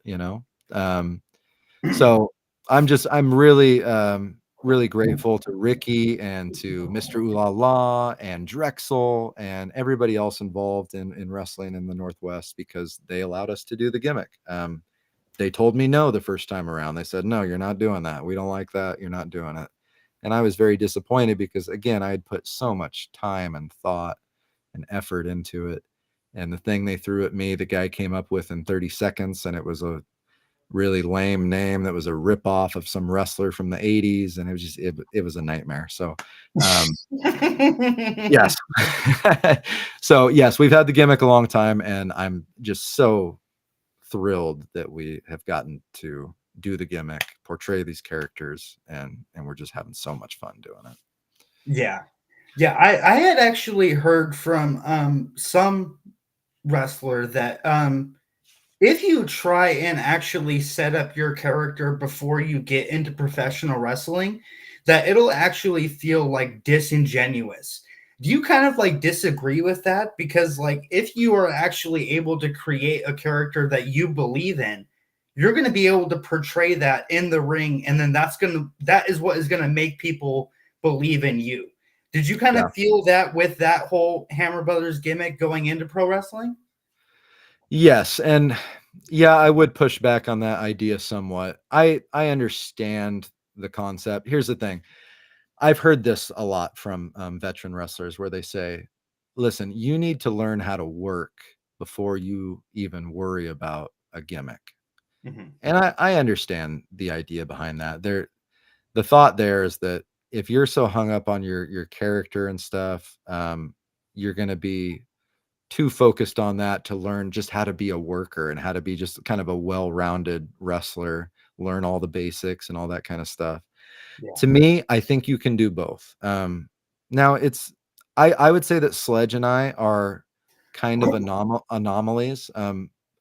Most wrestlers who come through the school, they don't have ideas for their characters, or if they do, it's just a sliver of an idea. They haven't really thought it through.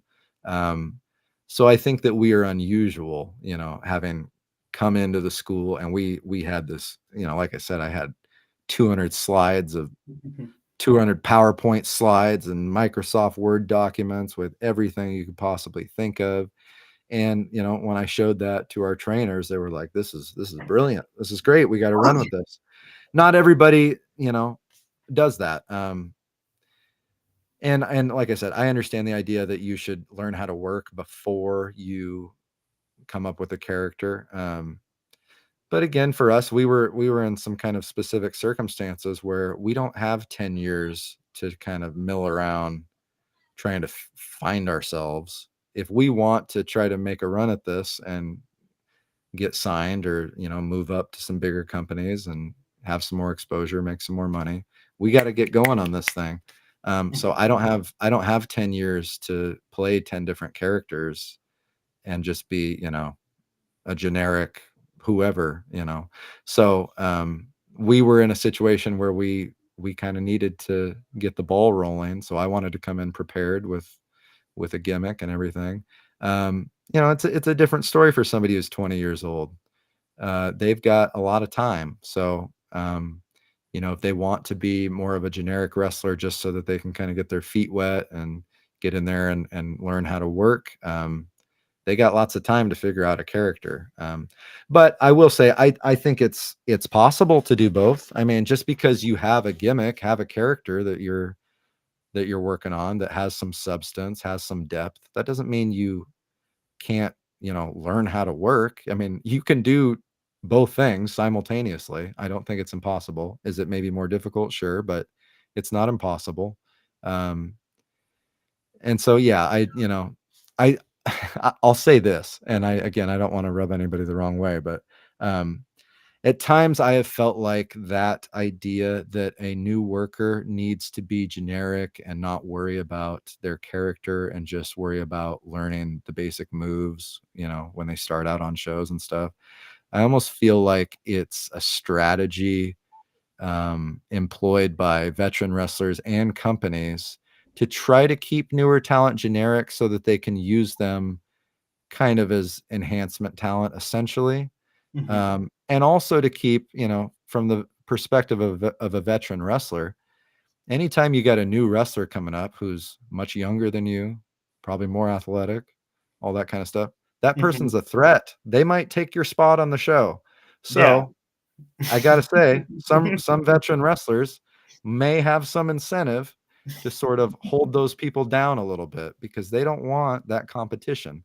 So Yeah. I gotta say that. I mean, it's easy to see through that, in my opinion. There are people that probably won't like that I said that, but it's the truth. You know, and to me, here's the thing with us.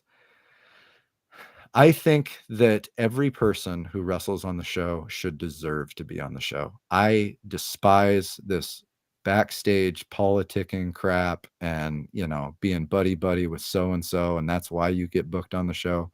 I think bookers, promoters, you should book the wrestlers who do the best job and are going to sell tickets. You should book the wrestlers who are going to get a reaction. You should try to put together the best show possible. It's that simple. And so Yeah. all the extra stuff, it's just a bunch of BS. And it's, Yeah. again, you got veteran wrestlers. I get it. I hope that I don't become that. I hope because I believe so strongly that the best performers should be the ones on the show. I Yeah. think that when our time comes, if we don't have it anymore, we have to look ourselves in the mirror and say, "Hey, our time is up. It's Yeah. these people. It's this generation's time now." And you just have to be honest with yourself. I know it's really hard for some of these guys who have been wrestling for a long time to give it up when, even if they feel like they're done and but they don't want to give it up. On that note, I wanted to make sure that I said something about Dr. Cleaver. Because Dr. Cleaver is, to me, the just quintessential professional veteran wrestler. You want to talk about a guy who has been wrestling for a long time now, but he comes in with no ego. He helps people out. He helps out the young talent. We love working with Dr. Cleaver. He's such a great guy in the back, and he goes out there and when we work with Dr. Cleaver, he wants to get our stuff over. He's not worried about himself. He's not worried about holding so and so down, whatever. Like, I mean, just the consummate professional. And I just wanted to give him a shout out because we've really had some fun with Dr. Cleaver this last year or so, especially since he became the whatever his title is, commissioner, the authority figure at DOA. So we do a lot of promos with him in the back where he makes a decision, tells us we have to wrestle so and so, and we freak out. And we have a lot of fun with those promos. And I had heard a lot of great things about Dr. Cleaver before I even met him back when I wrestled the first time around. My good buddy, the Thrillbilly Silas Mason, who wrestles in NWA, was trained by Dr. Cleaver. He wrestled for DOA when he was up in this area, and he told me he just had the best things to say about Doc. And I really, at that time, wanted to meet him and maybe train under him and work with him. And I didn't get that opportunity. So I'm really happy that we've gotten an opportunity to be around him and learn from him and have fun with him. And he's an example of, if you're a vet, that's how you do it right there. Like he's looking to help the next generation, to make every company he works for, he wants the company to continue to grow and get better. And he's not worried about himself and trying to hang on for as long as he can. He's a guy, again, a lot of these veteran wrestlers, you'll notice, once they get power, maybe they'll be in the main event, whatever. Cleaver's not really that guy. Like he works in the mid card when he wrestles. He's an authority figure right now in DOA. Like he fits in wherever he needs to. And I have so much respect for him. He's one of the good ones. Yeah. Yeah. So like, how is it where like, hold on, give me 1 second. Yeah. Dang. I'm sorry. Dang it. Stupid thing. There you go. So like, how is it like, is there anything that you would actually explain to any new professional wrestler or somebody who wanted to become a professional wrestler? Is there any advice that you would give them to kind of get them ready for that training regimen? Yeah, I first of all, it's a very physical thing. I think anytime you talk to people who are not wrestling fans, they go, "Oh, that fake stuff. You do the fake stuff." Mhm. Yes, it is predetermined. Yes, we're working together, but it's extremely physical. It's extremely tough on your body. You're gonna get hit, taking bumps in the ring. That it doesn't feel great. A lot of wrestlers, we have to accept that if we're doing this for 15, 20 years, we're probably not going to be walking too well when we get to be that age, once we retire. Um, so just, if you really want to do this, one, you got to be tough and you got to understand that it's not like falling down on a trampoline. And we heard a lot of stories when we started training. Ricky Gibson told us a story about a buddy of his who was a phenomenal athlete when he was young, and played contact sports, football, he wrestled, whatever. And he got in the ring and took one bump and said, "Nope, that's not for me." It's just it takes a special kind of person to be able to do it. Um, so that would be the main thing. Just understand that it's a very physical thing. It's a grind. Aside from the physicality of actually wrestling, um, taking care of yourself, there's a lot that goes into it. If you want to be a great professional wrestler and you want to, um, be great at every single aspect of it, one, you got to work out. You got to get in the gym. You got to try to look the part. You got to look like somebody who could beat people up. And that's tough at this level because we don't have the resources that like a WWE superstar has. We don't have all the time in the world to, dedicate to the gym. Not everybody at this.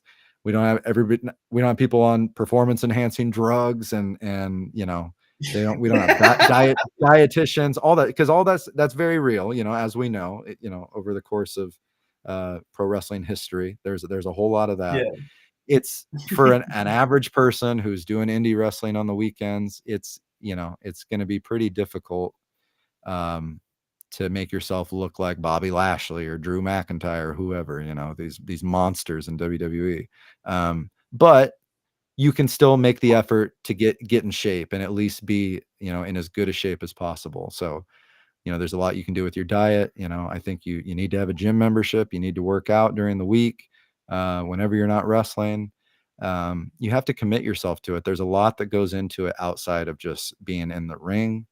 Um, as I mentioned, it took me years to kind of put together the Hammer Brothers gimmick. So there's so much. It's a thinking man's business.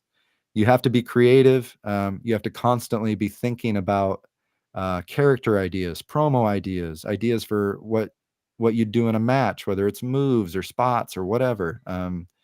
You know, Wrestling kind of takes over my life. I think about it so much, even if I'm not physically doing it. So you just have to understand that it's a huge commitment. And at this level, you're not going to get paid a lot of money. So it's kind of just for the love of wrestling. Of course, everybody hopes that at some point they'll move on up and be able to make a living doing this, but most of us will not. Um, so I would mention those things. I mean, I tell a lot of new students who come through, who I interact with, backstage at shows. I tell them, hey, if you want to, this is kind of getting back to the last topic. If you want to stand out, if you want to get booked, with these companies, you have to do something different. You have to catch people's attention. And so I think the easiest way to do that right off the bat is to have some kind of character, have something that separates you from everybody else. It kind of blows my mind how few trainees come in with no ideas whatsoever about what they want to do, what they want to be. I don't expect everybody to have a full-fledged character, already fleshed out and everything, but I would come up with a few ideas too, because, I had to have some backup ideas. Because maybe you come in and you go to a promoter, you're trying to get your foot in the door and you say, well, I want to be this. So here's my name, here's my character. And maybe they go, well, I already have somebody like that, or I don't like that character, whatever. You need to have a backup plan too, but have something. I think it shows kind of a lack of, creativity and effort when you come in with no plan at all. And again, that's just my opinion. You know, some people think maybe you should come in and not have a plan and just be willing to be generic for a long period of time before you figure things out. But I think if you're trying to get booked, you know, especially in this area, there's a lot of competition. We already have, in my opinion, we got too many wrestlers in this area. There just aren't enough spots. And, you know, I will credit the bookers here. They're trying to give as many wrestlers an opportunity as possible. But what ends up happening is we have very long shows. And I think that can be a little bit draining for the audience. We have a lot of matches where it's multi-man matches. There are a ton of people involved. And one, you can get kind of lost in the shuffle if you're in a match like that, if you don't stand out. And two, it's just those are the most difficult matches typically. You know, these fatal four ways and six ways and six mans and all this kind of, you know, there's so many bodies, there's more stuff that can go wrong, and there's more stuff you got to figure out. So it can be trickier. So I would just say, you know, have a plan for your character, your gimmick. I would say you gotta be ready to put in the work physically, mentally. Um, there is kind of an element of having to pay your dues a little bit because every wrestler who you know, every trainee, new student has to do ring crew and do those kinds of things, and it's not a lot of fun because you're not going to always get paid to do it. So you're there early in the morning till late at night. You know, you're doing security, you're doing whatever they need you to do, and that's not a lot of fun, but it's something everybody has to go through in the beginning. So just understand it's not going to be a cakewalk. But if you really love wrestling and you love performing in front of people, I think it's worth it. There's nothing quite like that rush of coming out in front of a crowd and having them react to you, whether it's positively or negatively. I really enjoy it, and the other thing I would say is there is a lot of kind of camaraderie. You know, you'll make friends in the wrestling business. You'll make some enemies too, probably. So just, you know, you got to understand what wrestling is, and that there is stuff behind the scenes sometimes that isn't a lot of fun, but you will make some great friends too. So you know, if it's something you're interested in, I highly recommend you give it a shot at Oregon Pro Wrestling School, because it's a wonderful school. You know, Ricky and the other trainers have done a great job with all of the students, and you've seen some of the students have already had some success wrestling on shows. And so yeah, it's hard, it's difficult, but if you love this stuff, it's worth it.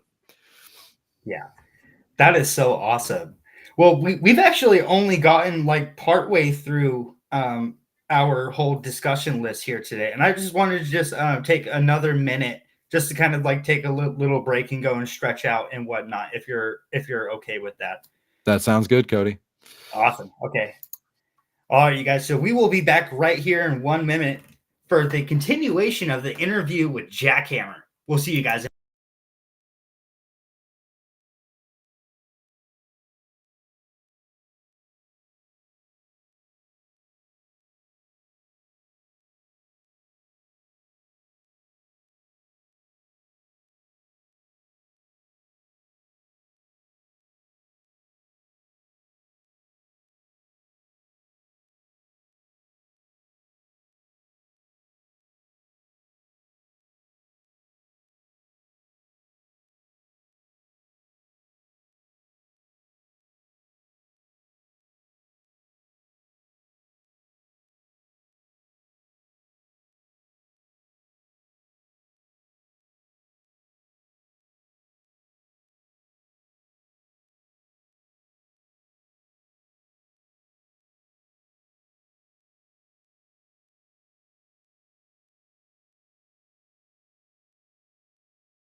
All right, what's up, man?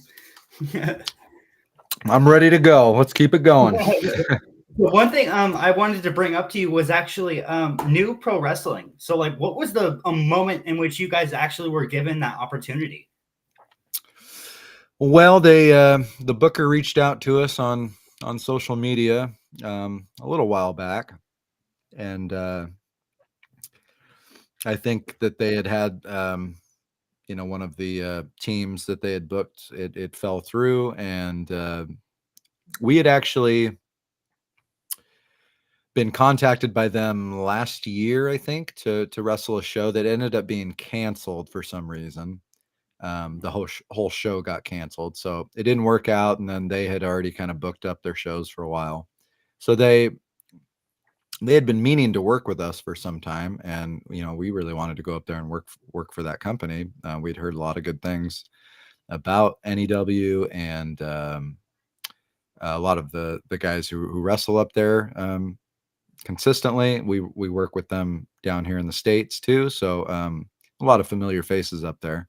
But basically they said, we'd like you to come up here and wrestle our champs, Reloaded. And we had not worked Reloaded before, but we had met them down here. They'd been on at least one show that we had been on, so we'd met them, and they seemed like great guys, and so we were really looking forward to that. And yeah, we they wanted us to come in as heels because Reloaded, they're kind of the hometown heroes, babyface tag team champs up there. So we were the heel Hammer Brothers up in Vancouver, and we had a great time doing it. It was a lot of fun. I hope that they'll have us back. Yeah. Yeah, I know that the last time that we had talked, you had kind of like spoken about like going and actually experiencing a new company and then maybe not really having that quote unquote like camaraderie, but still having to adapt. So how is that for you going to a new company and having to adapt to those new characters or the new company overall?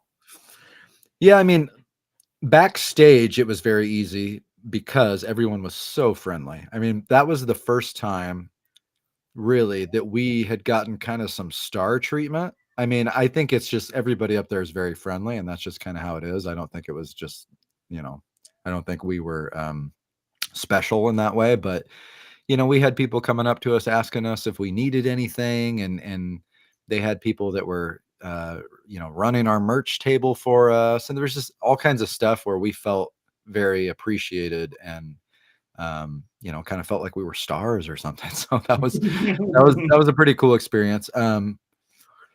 I would say, as far as like being in character, yeah, it's a little bit tricky when you go to a new place and maybe some of the wrestlers you don't recognize, so you don't know what their characters are.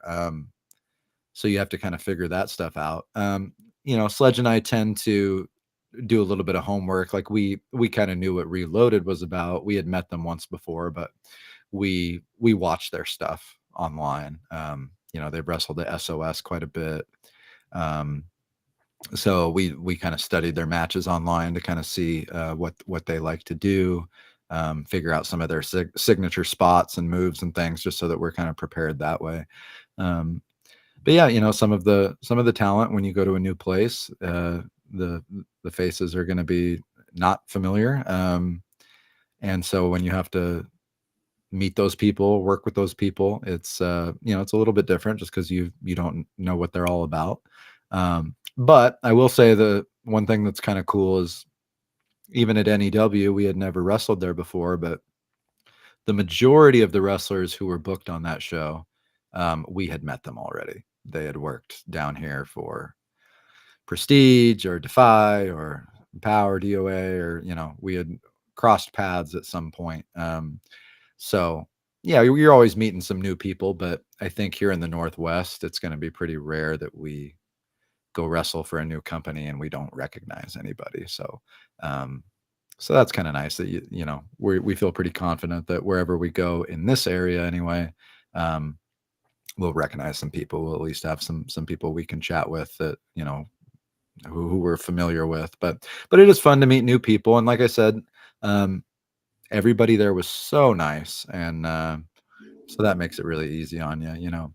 I I'm trying to think. I want to say that we did wrestle. I don't know where, but I feel like we did wrestle for a company at some point where it was a brand new company and we were kind of by ourselves. And maybe there was one other person there that we knew from a past show, but and people didn't really chat with us too much. So you felt a little bit like you were on an island. Not quite as much of that social interaction going on backstage. So that was not the case with NEW. Everybody was very social, very friendly.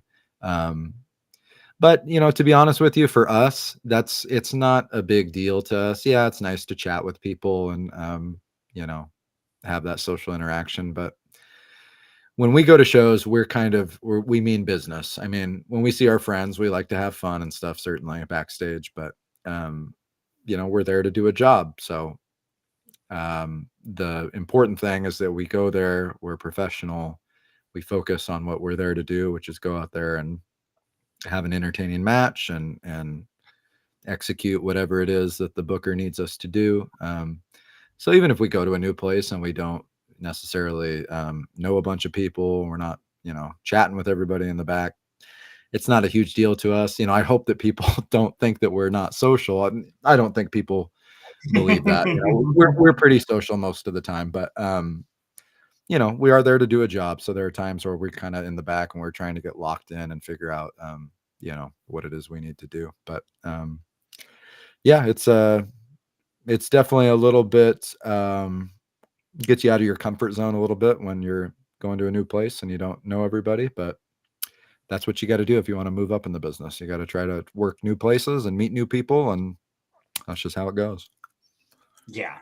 Yeah, I know when I was actually interviewing Sledgehammer, he was telling me that like you have like a really good mind for the business. So was what is one thing that you actually look for in professional wrestling that you're mostly focusing on whenever you're performing? Well, I try to read the crowd. That's kind of the main thing because, you know, I'd say the number one thing when we go out there, we're trying to get that connection with the audience. So, it can be tough on these indie shows because you don't always have a monitor in the back, so you can't always see what's going on out there. So a lot of times wrestlers will kind of poke their head out of the dressing room area and try to see what's going on just to, you know, it can be beneficial to watch the matches that are before yours so you can see maybe what the crowd's reacting to, what they're not reacting to. Um, Also just to make sure that you're not repeating spots, things like that. So that's one thing is I'll kind of gauge the crowd. So, applying it to the NEW booking, the crowd was pretty hot. We were told that they typically have a much larger crowd, but they had a playoff hockey game that night. The the hometown Vancouver Canucks were playing, so they had a much lighter house that night. But the crowd that was the people in attendance were hot. They were reacting to stuff. So I was just paying attention to that just to kind of see how the crowd is reacting because that can kind of change how you do things. Maybe if the crowd's just dead silent, and we've worked in front of crowds like that where it doesn't really matter what you do, who you are, you go out there and the crowd's just not engaged. They're not making a lot of noise. You may have to kind of adjust your performance. Especially for us, we tend to rely on a lot of crowd interaction, and if the crowd's not going to give anything back to us, we may have to make that adjustment and maybe just kind of do more wrestling and less, you know, talking with the crowd and that kind of stuff. So that's one of the things I look for in a new place. I mean, you're going to gauge your opponent, see what they like to do, and then whether I'm a babyface or a heel, I kind of like to react to whatever my opponent is doing. So let's say character wise, I'm wrestling somebody who has a certain gimmick. I'm going to figure out some way that I can have us play off of their gimmick, incorporate their gimmick somehow. You see it a lot. We try to do it with our own gimmick when we're heels. I mentioned trying to get actual heat and not just try to get ourselves over when we're heels. So one way that we can almost do both simultaneously is we will make ourselves look like the jackasses where something backfires, we run into each other, we hit ourselves with our own hard hats, something like that. Um, so it's a way for us to kind of highlight our gimmick. Like if we use the hard hat, okay, now we're using part of our gimmick, but we're hitting each other with it on accident, something like that, where it's like we're not getting ourselves over, we're not making ourselves look cooler than the other team, we're kind of making ourselves look silly, but we're still kind of getting the character over, getting the gimmick over by using the hard hat. That's what the crowd is seeing. And yeah, we look like three stooges running into each other, whatever, but it's a way to kind of incorporate the character and still do what you need to do as heels, getting heat with the crowd. But that's the main thing. I mean, it's just you kind of take note of the audience, the venue. We tend to not do a ton of stuff like outside of the ring, but I know that when I go to a new venue, I'll kind of check out the venue, see if there's anything in the venue that I could use in the match, if it's appropriate, if I know we might fight on the outside of the ring, stuff like that. But mostly just kind of paying attention to your opponents and seeing what they're all about, and then figuring out ways to kind of get their stuff over, while also kind of getting your stuff over and just playing off of each other and that kind of stuff. So, yeah, it's wrestling's kind of a complex thing, but that's the main thing. And it's different with every single, person that you work with, because it all depends on what their gimmick is and how big they are and all that kind of stuff. But, at this point too, I will say that, we've been doing the Hammer Brothers thing for long enough that we've kind of gotten into a groove with our characters. So it's pretty easy wherever we go to just kind of do our thing, some version of our thing. You always have to like make little changes here and there to fit whoever you're wrestling or the crowd you're wrestling in front of, but we kind of have our things that we like to do. And now the trick is just figuring out where to put those things. So, for example, there's a lot of things that people kind of associate with us at this point, doing the wheelbarrow move, the lunch break spot. We do the ratchet strap tag rope. We kind of have our toolbox, if you will, of tools that we incorporate into matches and our performances. And it's just, so we repeat these things, but we figure out different ways of using them. That's kind of the trick now at this point. Yeah. Yeah, well, before we actually get into your guys' steel cage match with the Midnight Heat, I have two questions that I want to ask you. And have you and Sledge actually sat down and watched the Iron Claw? And what was your thought on that movie based off of it being off of professional wrestling and how they portrayed it? Yes, we both watched it. I watched it in theaters a while back, and then Sledge actually just watched it for the first time, I believe, with me the other night, and I enjoyed it. I know that it wasn't terribly faithful in terms of like the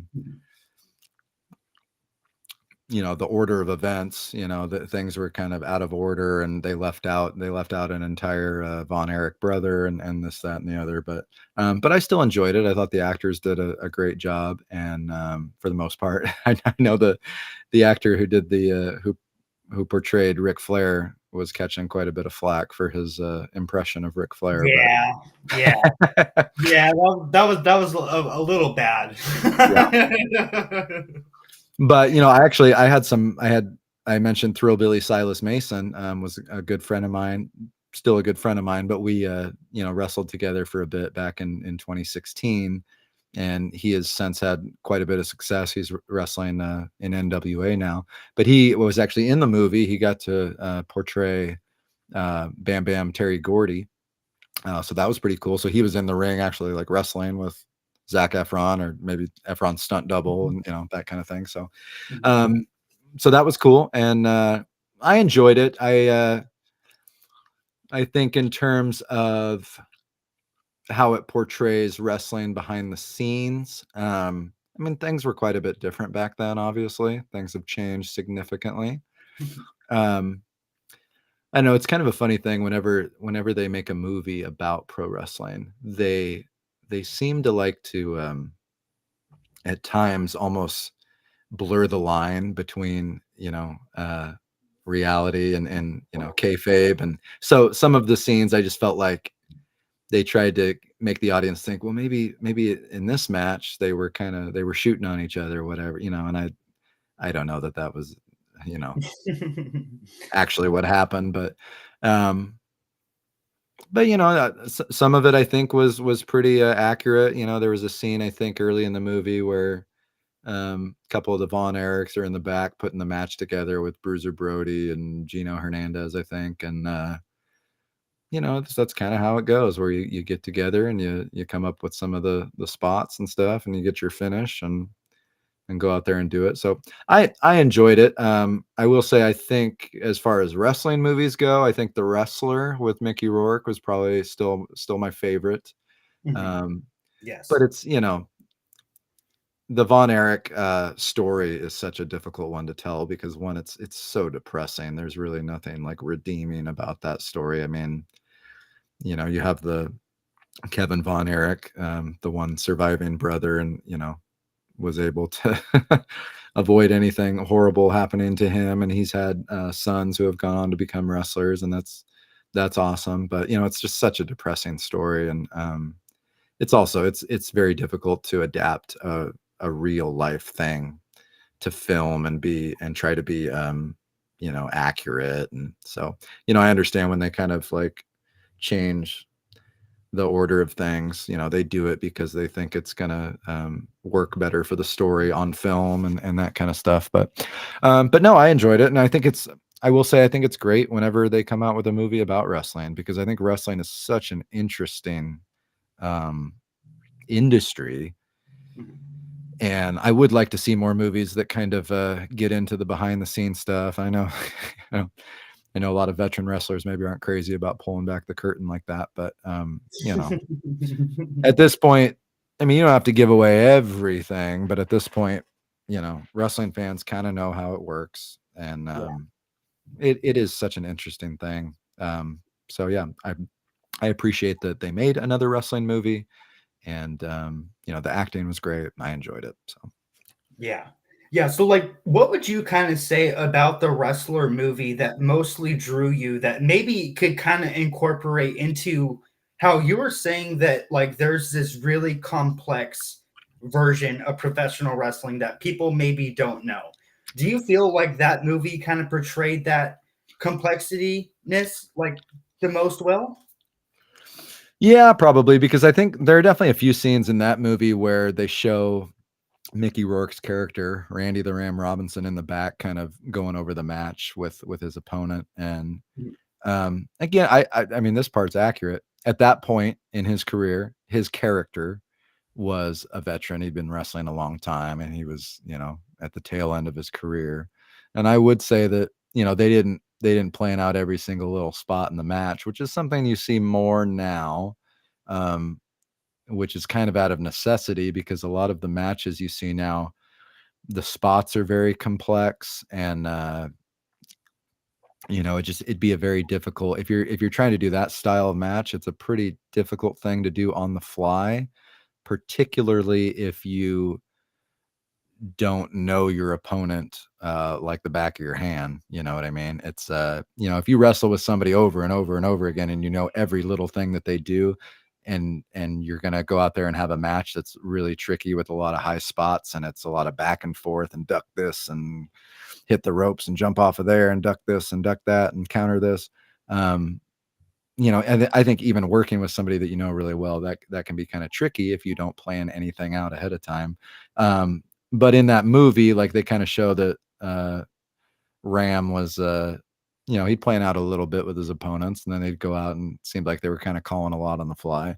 That tends to be the case with some of the, older wrestlers, because that I think was kind of the style traditionally, and that has changed somewhat. But even now, if you have a wrestler who's younger and likes to wrestle that style of, lots of spots and fancy moves and stuff, if they're wrestling with an older wrestler, they may have to adapt their style a little bit, and not call as much, spot it all out in the back, and just kind of work on the fly. But again, this newer modern style where it's a lot of athletic stuff and it's a lot of back and forth countering this and that. There's so much timing involved, and positioning is so important. It's In my opinion, it's quite difficult to do a match like that just completely improvised and have it look good. I mean, you can go out there and do it, and it's probably going to look like crap. And you can say, "Well, I called it on the fly." Well, yeah, you did, but it didn't look very good. So yeah, I think for the most part, the wrestler was pretty accurate. I know that when the wrestler came out, I think some of the ex WWE guys had some opinions about it and maybe thought that it portrayed wrestlers in kind of a negative way, maybe some of the steroid use and Yeah. addiction to painkillers and things like that. But you know what? I mean, we've seen that that's accurate with a lot of wrestlers in the past. So yeah, my experience in professional wrestling, independent professional wrestling, because that's kind of what the wrestler shows. I mean, it was over on the East Coast, and they may do things a little differently over there, but most of it was pretty accurate to lined up with my experience in pro wrestling. Yeah. Yeah, I know that there's one point in the movie where he's actually staying in the back of his van, and he's like sitting there and just kind of like trying to wind down from the night. And he's Yeah. looking at all the pictures that are hung up on his van, and like he's going throughout the memories. So like have you ever kind of like taken a step back as a professional wrestler and kind of maybe looked at like how long you've been in pro wrestling and maybe all of the stories or wrestlers that you've been able to wrestle and kind of had that memory lane kind of moment? Yeah, I from time to time. I mean, we still haven't wrestled for a super long time, but at this point, like we've wrestled quite a few matches, and we've been on quite a few posters and things. And I make sure to collect all of I mean, not the physical copies of the posters, but when they post the graphic online, I'll make sure to save it and I put it in a folder because someday I'm going to want to have that stuff to look back on it. And so every once in a while I'll go look at it even now and remember, certain shows and opponents. And it's really cool still. It's hard not to have that kind of fanboy moment where you see yourself on these posters and these match graphics and go, man, this is pretty cool that we get to do this stuff. So yeah, I do that. And it's I think years from now we're gonna look back on this, Sledge and I, and we're gonna think, however it works out. If we don't make it out of Oregon, basically, and don't end up making a living doing this, hey, at least we gave it a shot. We've been having a lot of fun doing it. We got to do the Hammer Brothers thing. That's been so cool. And some of it too is my son, Sledge's nephew. He hasn't watched a lot of it yet. He's only 3, and I'm trying to. He started preschool this year. I'm trying to prevent him from copying us and body slamming some of the other kids at school, that kind of stuff. So he hasn't watched a ton of it. He's aware that we wrestle. He knows we're called the Hammer Brothers. He's got a new t-shirt, our new t-shirt. He's got a little youth version of that. So he thinks that's pretty cool. And, I think that as he gets older, it'll be cool to kind of show all this stuff to him. And, maybe at some point pretty soon, he'll probably be ready to come watch a show. And my hope is that he thinks that's cool. We were trying to just kind of do something fun and exciting that maybe would make him proud. So yeah, it's I don't do it enough as far as like stepping back and kind of appreciating what we've done so far, but I'm going to try to do that more. And then certainly, as we move along in our careers and by the end of our career, I'm definitely going to make sure to look back and appreciate all that stuff. The old gear, the posters, watching the matches on YouTube and all that kind of stuff. Because it is pretty cool. And we're very fortunate that we've been able to do this. Yeah. So I got two questions to kind of go off of that. It's like you just said that like your son was going into preschool. And something that they start to do in kindergarten is like they'll do like parent teacher conferences. And so like how does it feel to like know that like when you go into that parent teacher conference and they ask you what you do for a living, you're going to be able to say I'm a professional wrestler. You know Yeah. what I mean? Well, here's the funny. At some point, I probably will mention it, but I've already had a few parent teacher conferences for his Oh, okay. preschool, and they are not aware that I'm a pro wrestler. I have only told them about my shoot job during the week, Mhm. so they don't know about it. So they're probably kind of thinking, "Why is this guy got a mullet and a mustache? Like, what's his deal?" Um, so some of it was that my son was for a bit there, he was kind of having some issues at school with like throwing fits and whatnot and hitting and things like that. And I was like, I swear it's not from watching the wrestling. He's not getting it from us. Because we've been trying to not have him watch it.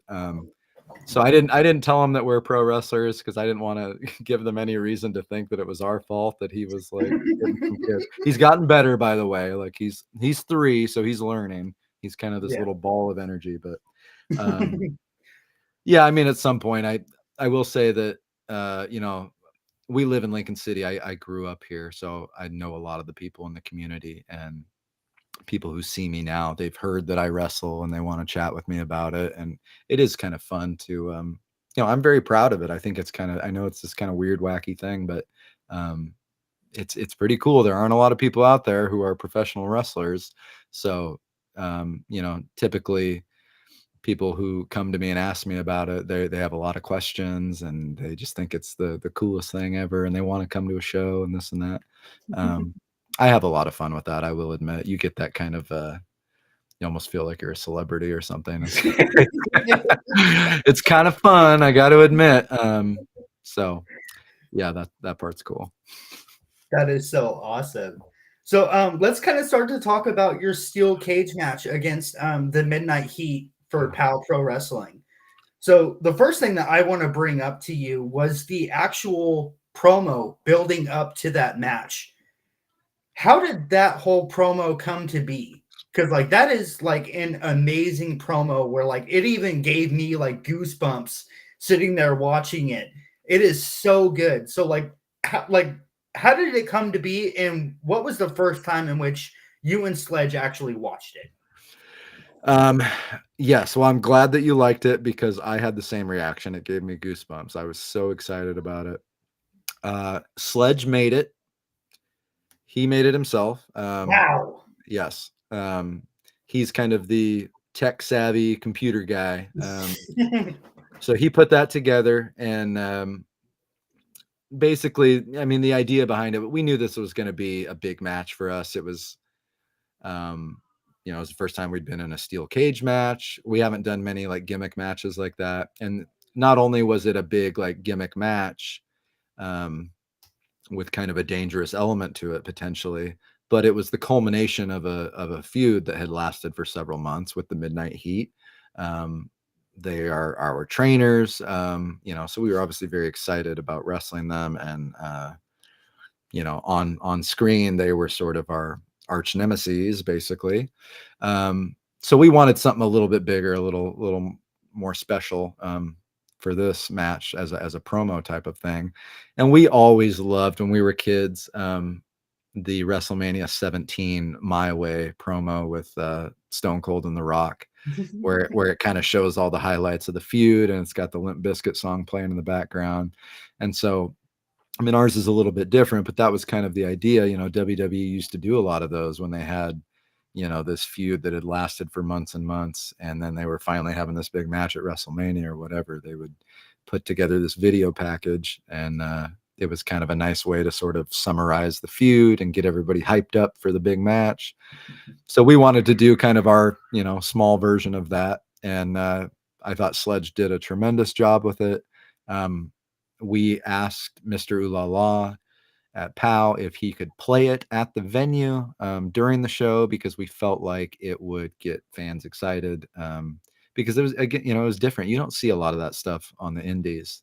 And again, that's one of those things that we feel like it helps us stand out if we do things a little bit differently and we make that effort to to make some of these promo videos and stuff. Like most people are not doing that. And I think it really builds the hype, and I think it contributes a lot to the show. So that was all Sledge. I give him all the credit for that. I didn't do anything on that one except appear in the video.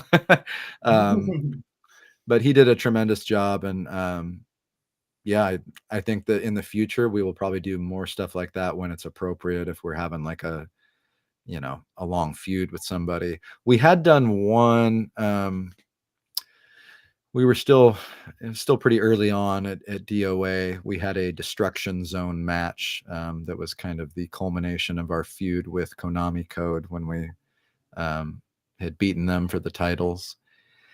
And we did kind of a version of that where it was a different song, but same kind of deal where it had kind of highlights of our feud and then hyped up the Destruction Zone match. So I think, in the future, we'll continue to do that if we have a feud with a team that's kind of a big storyline or whatever, and then we're going to have some big payoff match. We'll try to do stuff like this again because I thought it was super cool. It gave me goosebumps when I saw it, and I was super proud of Sledge for putting that together. He did an excellent job with that. That is so awesome. Yeah. So, like, did it ever, like, kind of, like, bring you nerves to know that you're going into such a high caliber match with people that you actually trained with? And at what point was it where you guys kind of had to differentiate you guys being trainees of them and then you guys being pro wrestlers that are facing them? You know what I mean?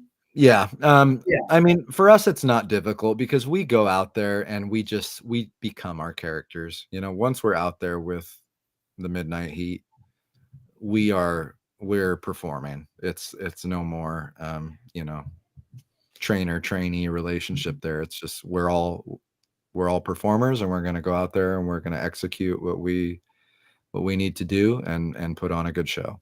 As far as nerves, I mean, yeah, I was a little bit nervous only because this was brand new for us. Like I tend to be pretty comfortable working with Ricky and Eddie, and I'm glad that it was them that we wrestled in this cage match, because I am comfortable working with them.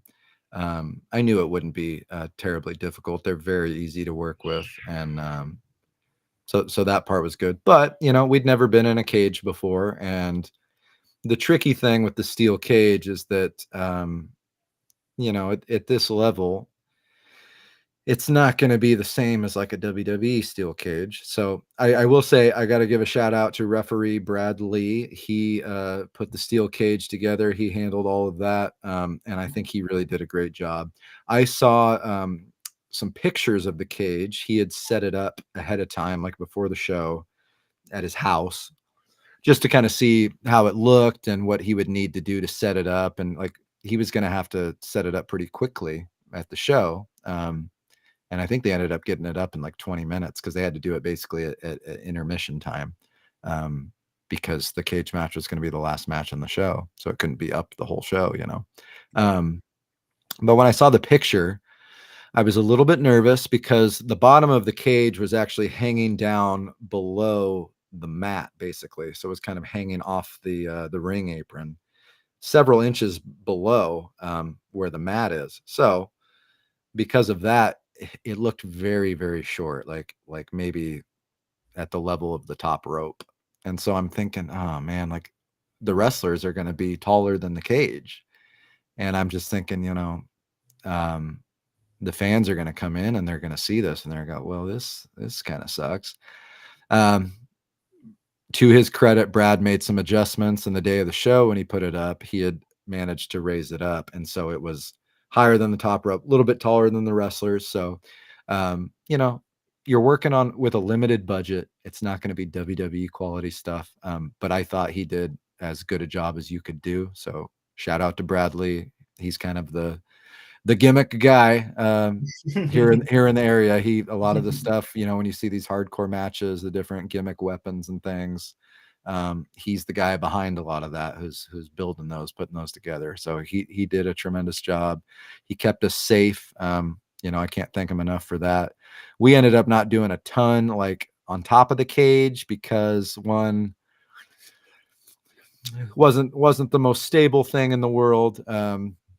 It almost seemed a little bit silly to maybe try to climb out of like a 6.5 foot tall cage. It's not the 10, 12 foot, 15 foot cage that you see in WWE. So we didn't do a lot of we didn't really do escape type spots, but we threw each other into the cage and that kind of stuff. So, I thought we did a good job with it. And I will say that was I believe they told us that was the best show in terms of ticket sales that POW had ever had.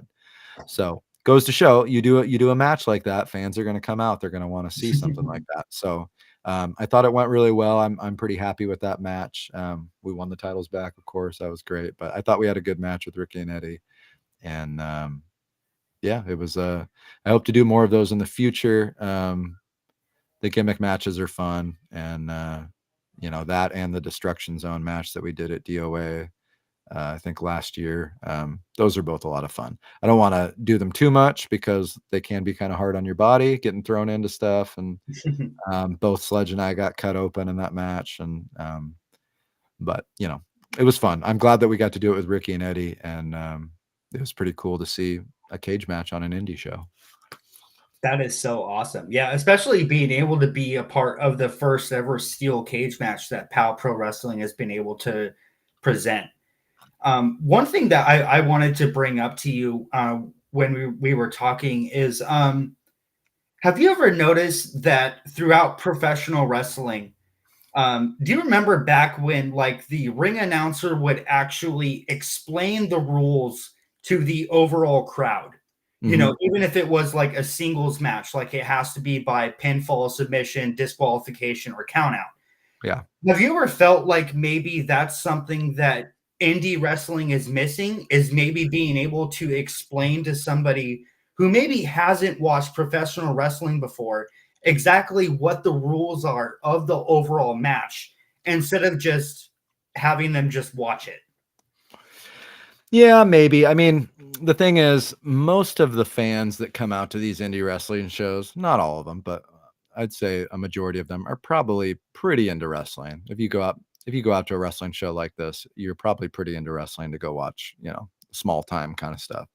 But there are plenty of fans that it's their first time. We've had lots of fans come up to us to our merch table and say, "This is my first time ever seeing a wrestling show. I had so much fun. I'm not a wrestling fan, whatever." So, yeah, I mean, for the fans that might get lost, that might be a good thing to do. I will say this, kind of a little behind the scenes thing. Sometimes, not necessarily with what you're talking about specifically, with explaining that you can win by like pinfall, submission, count out, whatever, DQ. But sometimes with these gimmick matches, especially, we sort of ran into this with the cage. We basically the day of the show decided, okay, well, what are the rules going to be? Are we going to do pinfall submission? Are we going to do the escape element? Are we not going to do the escape element? We had to kind of come up with it when we got there. And we kind of talked about it with Ricky and Eddie, and I think what ended up happening, I don't know. The ring announcer may have said something different, but I think our idea going into the match was that we were going to be very vague about it, only because we're worried that, let's say, a lot of fans are probably going to assume that if you escape the cage, you win. So what if, we weren't planning on doing an escape thing, but what if the cage accidentally breaks and the team that's not supposed to win the match falls to the outside, and it's like, well, now we got to change the finish. We got to we got to say that they won the match.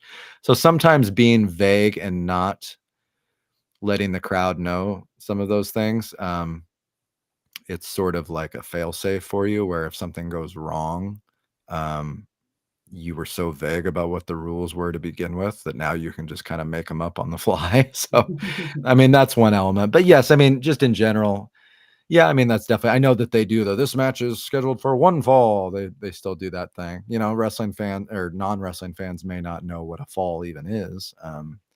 So I mean, that could be something that I don't know that they would need to explain it necessarily every single match, but maybe at the beginning of the shows, maybe something they could do. But it's tough because I know all of these shows are always on such a time crunch as it is, that they're looking to get every last little second they can, just so that the wrestlers have more time to wrestle. So I get what you're saying though, and I've been on some shows where they had some gimmick matches, especially, and nobody really knew what the rules were, like, because they do some pretty wacky gimmick matches that are related to somebody's character or whatever, and nobody really understands what the rules are. I kind of think back for a WWE example. You might remember they used to do like the Inferno match back in the day with like Kane, and you had to set your opponent on fire, and then um they did a match like that. I know Bray Wyatt was involved. I don't know if Kane was in it or who he was wrestling, but it was called like a Ring of Fire match. So it looked like an Inferno match. This is a few, years back, uh but they just wrestled with fire around the ring, and they didn't really say, before the match what the rules were. So everybody kind of assumed that it would be an Inferno match where you had to set your opponent on fire. Turns out that wasn't. It was just pinfall submission.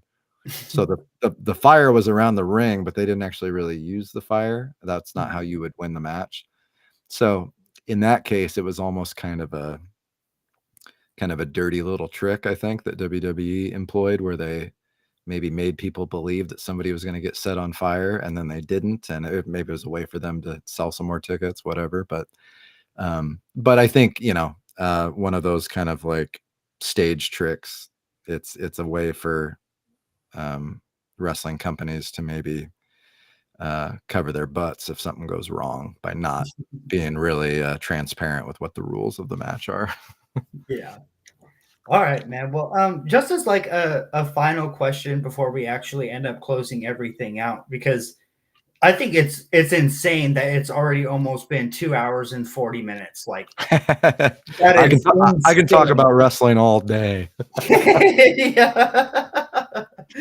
So like what can we actually expect from the future when it comes to the Hammer Brothers? Well, I know we have some goals for this year. We'd really like to start, you know, going on more trips outside of Oregon, trying to wrestle for some new companies. Um, we have a big match coming up in June at Prestige Wrestling against Sinner and Saint for the Prestige tag team titles and the Pride Style tag team titles. That's been a huge goal of ours, is to wrestle for Prestige consistently. We've wrestled for them a couple times in the past on these. They have these shows where they try to kind of highlight some of the local talent a little bit more, because Prestige has a lot of fly-ins, some of these bigger name guys that are in TNA or AEW or have been in the past. So it's great that Prestige does that, where they kind of give a platform to some of these local wrestlers. So we're hoping to have a good showing at that next one, because we would love to be, regulars at Prestige. I think another goal for us, it'd be great if it happened this year, but kind of a long-term goal is to try to wrestle for Defy at some point. That's kind of the big company in the Pacific Northwest, based in Seattle. We've wrestled for some of their kind of B and C shows, basically, in Portland, and but to be on their main show is a goal of ours. So I think just in general, just kind of moving up, I think we are going to make it more of a focus for us to start sending out, tape to companies like around the country. We do have some contacts that we've met through doing seminars and whatnot. And some of those contacts kind of said, well, hey, when you guys are ready to send me some tape, whatever, you feel confident and comfortable with what you're doing, and you think it's time for us to take a look at you, then you send me something. And I think it's taken some time. We wanted to make sure that we felt really good about where we were at, in the ring, on the mic, all that kind of stuff. I think we're starting to get into a bit of a groove here. So I'm hopeful that within this next year, we can start sending out some of those, you know, some of those tapes, and try to get booked for some of these other companies outside of our kind of home base. So that's what I'm hoping for. It'd be nice to get some more merch. We got these new t-shirts that we're really excited about. It's our first new t-shirt in like 2 years. So because that's another thing about being a pro wrestler. The merch game is how you make your money, but it's also expensive to get the stuff made. So if you it's an investment. So you have to you got to spend money to make money. So that can be tricky, but we've got some new t-shirts we're excited about. We're hoping to have, make some more here in the near future too.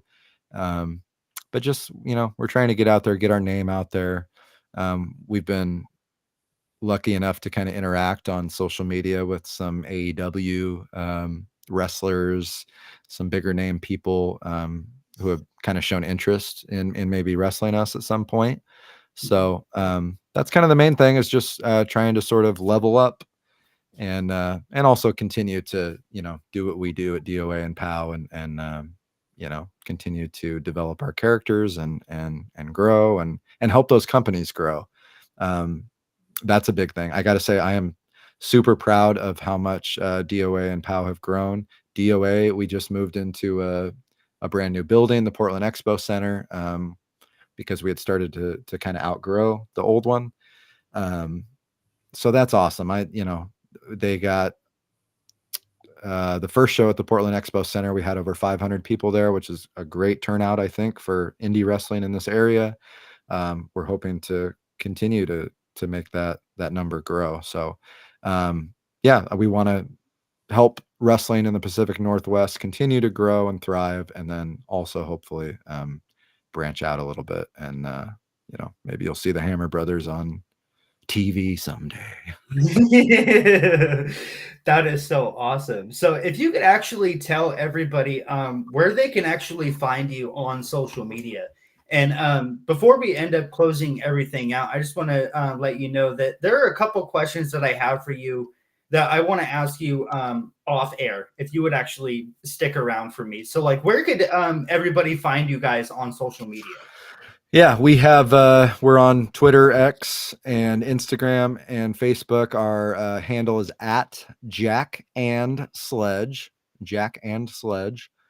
And then we have a TikTok too. Let me see. We got all the social media stuff, but most of them are at Jack and Sledge. And the TikTok is Jack and Sledge also. So Okay. We've got all that social media stuff. I believe if you search Hammer Brothers on YouTube, we've got a YouTube channel too, where we put a few of our match clips, things like that. But please follow us. That's a huge part of wrestling in the modern era, is if you can follow our stuff, like our stuff, that's, of course, how we get more eyeballs on our stuff. So we're very active on social media. That's where we post a lot of our promos. So for anybody out there who's a fan of the Hammer Brothers, if you like our promo stuff when you come to the show, check out our Instagram and our Twitter, Facebook. We post a lot of promos that we film at home leading up to matches, to hype up the matches, which is something I'd love for more wrestlers to do, because I think it's a great way to try to generate interest in the shows and the matches. So check out all of our social media stuff. We're very active, and like our stuff. Help us become famous. All right, man. Well, it was an absolute pleasure to be able to sit down with you and just go through all of these questions. Like, it is an absolute honor every time.